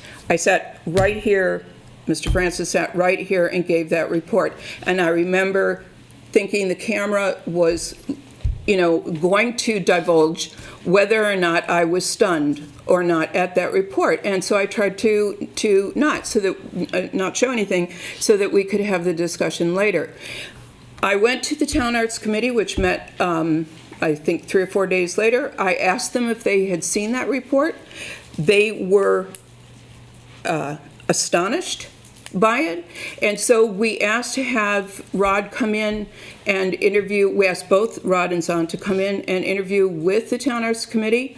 Donna was at that meeting. It was well managed. Nick took over chairing the meeting. It was civil, it was probing, but by the end of it, it felt to me as if we had explored some of the differences of opinion, the diverse opinions, which to me that was not a bad thing to do. That was a rich thing to do, to mine this process even deeper. Again, I go back to the MIT document, which states this is not easy and it's not simple. So as Mr. Francis was leaving the room, he turned around and mouthed to me to remember that there was a meeting that he and Zahn had hastily scheduled for 2 days hence. I went to that meeting with a fake agenda, and I sat in that meeting, and I was with the door shut. I had asked for it to be in a public place. It was not. And as I was prepared, had done hours of writing on an agenda, I was told that agenda was not what we were going to be discussing, that I was there for them to craft my resignation. And to that, I refused. This is the moment of divergence that has happened. This is the moment of discord. It was building up because I did not agree that these decisions, these newspaper articles, the decisions being made as to whether or not we were going to have a cultural district that was reported at the select board meeting, it felt to me as if the cart was before the horse, that we had not spent the effort to mine the opinion of the community. There were stakeholder interviews that were not published. There were findings, reports of findings that were not published for people to be able to really chew on and develop a sense of what exactly could we be meaning by a cultural district or a creative district. Again, nobody was looking for a pretty street with flags. We were looking to strengthen the arts sector, which is one of your strongest and most vibrant sectors, but is also underperforming vastly. So when I was told that I was invited to resign and I refused, I came back to the Town Arts Committee and I said, this has to get resolved. Over the course of several weeks, it felt to me as if the issue was becoming all about Kate. And that was not the issue. The issue was structure. The issue was things Gail spoke to, which were who makes the decisions, how are they made, who gets to say whether there's going to be a cultural district or not. Those decisions were structural decisions. It was not a personal issue with me. So there are many things that have been brought up in tonight's conversation about the Town Arts Committee. I think absolutely should be addressed and resolved. I think we could do much better than we do. But with regard to this grant, what I would like to say is I believe that the crux of the grant is the conversation, the dialogue with the community, and I don't think we've done a good job on that. So I agree with Gail that tracks 1 and tracks 2 are by no means complete. We've scratched the surface with that. This is a placemaking grant. It is a proactive, transitional, catalytic, creative grant of community development with art at the core. The potential was to take the resources, is to take the resources and assets and enlarge on them. I think the last thing I would like to say is I think we do ourselves a disservice to consider that because there are these divergent and, yes, sometimes discordant opinions, that this is bad. I don't think that it is. I think it is an extremely rich community that is being mined, and that's not an easy process. Music, harmony asks to reconcile with dissonance in order to see the chords resolved. This is just process. We have put forward incredible energy for this. Donna's sort of stewardship of hoping for us to find our way has been very, very helpful, and I very much appreciate this opportunity. If I sound impassioned, I ask your indulgence. I'm sorry, I'm an artist, I'm impassioned. I think there is so much for us to give and for this community to experience with this grant. I will say I think it absolutely needs an extension because I would rather do it right than get it done. So thank you. If there's any, are there any questions? I'm glad to answer anything. Your tie is a pretty color. Your tie is a pretty color. That's a professional artist. I agree. Thank you, Kate. John, before I call on you again, is there anybody else who wants to speak? I Who just hasn't want to spoken ask yet? a question of Kate. Go ahead, John. Kate, I know a little bit about your distinguished background in the arts. You haven't spoken to that, and I'd like to know more. Would you please just state just a little bit about your own background and history and involvement in the arts? Thank you. So I've been an artist all my life. I've lived in Europe for 25 years in the opera world. I'm an opera stage director.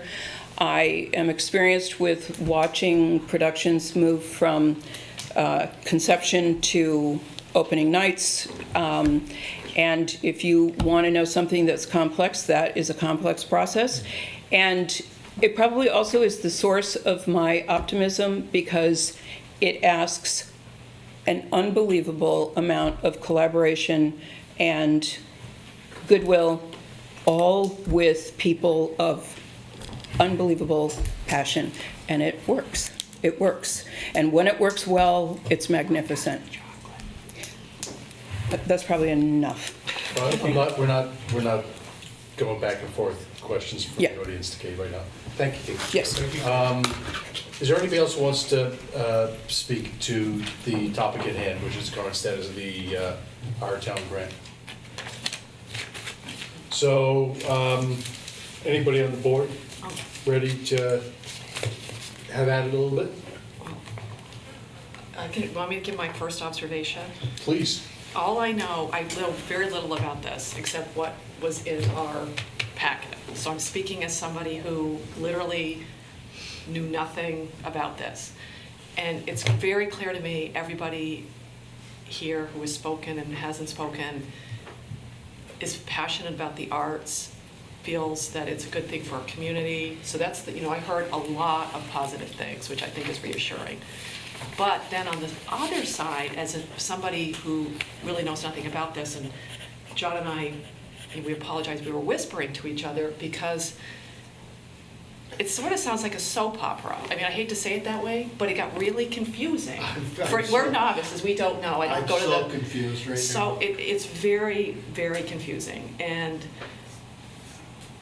I think, like the people that have spoken and said they want this grant to work out the best way that it can, that's what I would like. And I don't want to prejudge, so I shouldn't say what I'm thinking right now, because I probably should go home and think about it, because I do have an opinion. Don't push. But I'm going to wait. You do the 24-hour rule. Sometimes you have to wait and think about it. It's very, very confusing, and some of it, and I shouldn't make judgments like this. Some of it was very difficult to hear. Because there seems to be an obvious breakdown somewhere. And I know that happens at all organizations and on other committees, but I think that was, to me, the hardest part, was to hear what people were saying about each other. And I think it's going to take me some time to figure out if the best whether there needs to be a change sort of scenery to make this thing work. That's sort of what I'm heading for right now. Again, I shouldn't say much more, but I'm leaving. I'm going to leave tonight a little bit confused. So that's sort of where I am right now. I'm very confused. Thank you, Kate. Anybody else on the board? I'm just going to reiterate the same thing. I thought I knew who the players were coming into this, and as the night progressed, I really got lost in what role everybody has in this, and and I'm passionate about. My wife's the art teacher in town, so I'm very passionate about the arts. But when it came to, and Donna, you did a great job summarizing everything. David, you did also. But now I'm more confused than I was when I started. So I really need to, like Kate, sit back and probably go through the notes again. And I've read this whole thing. I just don't know who the players are. So I just want to get that kind of figured out. And it was kind of sad to hear the discourse. But Kate, like you said, I mean, maybe this is what we have to go through to get this thing, and because it would be nice to get it done right and not just get it done. So, and I totally agree with that. This side of the table, Don? I want to thank everybody who spoke. I think that the evening and hearing from each of you has clarified, I haven't heard from you yet, Nick, and I'm very aware of that, but has clarified for me the depth of learning that has unfolded over the course of this long and challenging process. For me, the most important thing is that we as a community continue to learn everything that is available to us in all of the truths that have been told, which I think we need to sit with for a long time. But I feel like this story has become clarified through people's honesty and earnest telling of the different perspectives. And no matter where we go from here, that is an important experience for us to have had. And for me, it feels like it brings some of those differences closer together. So I'm actually feeling more possibility of a way forward. And I feel like just this conversation puts each of us for a moment in time on the same page. For that, I'm extremely grateful. Do you want to say something, Dave? Yeah. Not sure exactly what the learning was. And I hope that what the learning was, it's not clear to me what was learned, and so I'm not sure how it's going to help us in the future. I'm left with a bunch of questions. I think maybe that's the first one, is what, and I'm saying this to all of you and whoever else has been involved in this process, and I actually probably knew less than you two did about this. Every bit of this is brand new information to me. And so I really have no context to understand it. I'm just looking at this situation and left with questions. What has been learned? And I guess this is questions I would give you all to think about and come back when we meet next week or whenever we're going to talk, unless we decide something tonight. Well, we're going to go till midnight tonight. We just hash it all out, man. Right. But if we don't do that, what has been learned? What's the way forward? I mean, we've had a bunch of proposals. They're not all mutually exclusive, but they're close.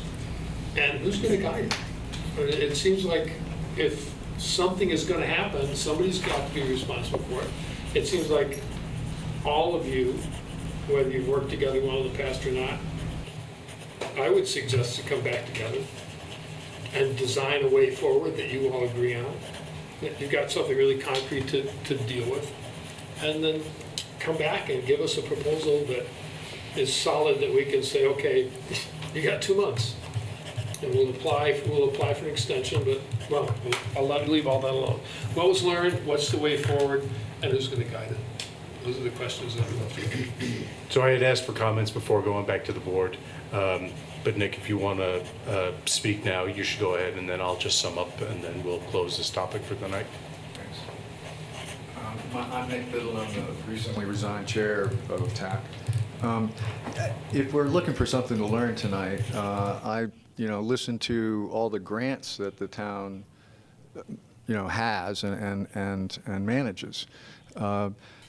This was a grant that was awarded in June, and money sort of August of 2012. It was sort of operating, and at that point, the town gave Rod Francis, essentially the lead role in a core group that came to be called Core Arts. And for 2 years, now it was a group of 3 people. It was constituted of a town official, 2 citizen volunteers doing the business of the town by managing a grant awarded to the town. Now, it's difficult not to perceive Core Arts as constituting a public body, as defined in the Vermont Open Meeting Law. A public body is, quote, any board, council, commission, committee, or subcommittee of a municipality. If this is a public body, it's obliged to take minutes. For 2 years, Core Arts met without taking minutes, no records of discussion, no agendas warned, and therein lies a complete absence of communication, collaboration, openness. So if you have so many grants and you have all these committees somehow managing the grants through your auspices, I would highly recommend that you make certain that each of these grants run by a staff member with volunteers consider itself a public body and do keep records and I mean, we have no record except these 2 divergent opinions, and he said, she said.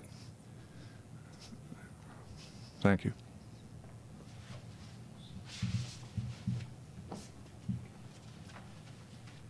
I'll summarize by thanking everybody for coming tonight and expressing their perspectives about the Our Town grant and its current status, and the Arts Committee. What's been presented tonight is exactly what I was intending to have happen, which was a full public airing of everybody's views about what's gone on with this grant. I don't agree with everything I've heard. I've read through the grant instruments. I don't necessarily agree with everything I've heard, but all of these things needed to be stated in public so that a way forward could be charted. It seems obvious to me that there really have been 3 very different visions articulated by people who've spoken tonight about what this grant means, how it should be administered, and how it should be brought to a close, if it's going to be brought to a close. And what I can say for sure is that the select board, as the town's governing body, is now asserting its control over this process.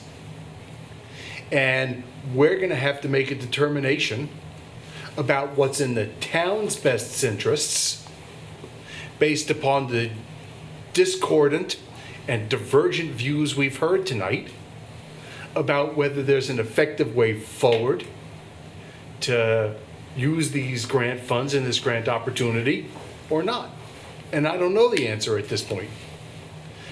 But given the different views, I have to agree with what Mr. Scholes here said, which is that the way forward probably is through a common shared vision that the 3 of you, that being Kate, you, and Gail, can, if you can, forge together. Because to the extent that can't be forged, it's not clear to me that we're going to be able to find the common ground forward, and that we're going to determine that it's in the town's best interest to dedicate the resources to get there.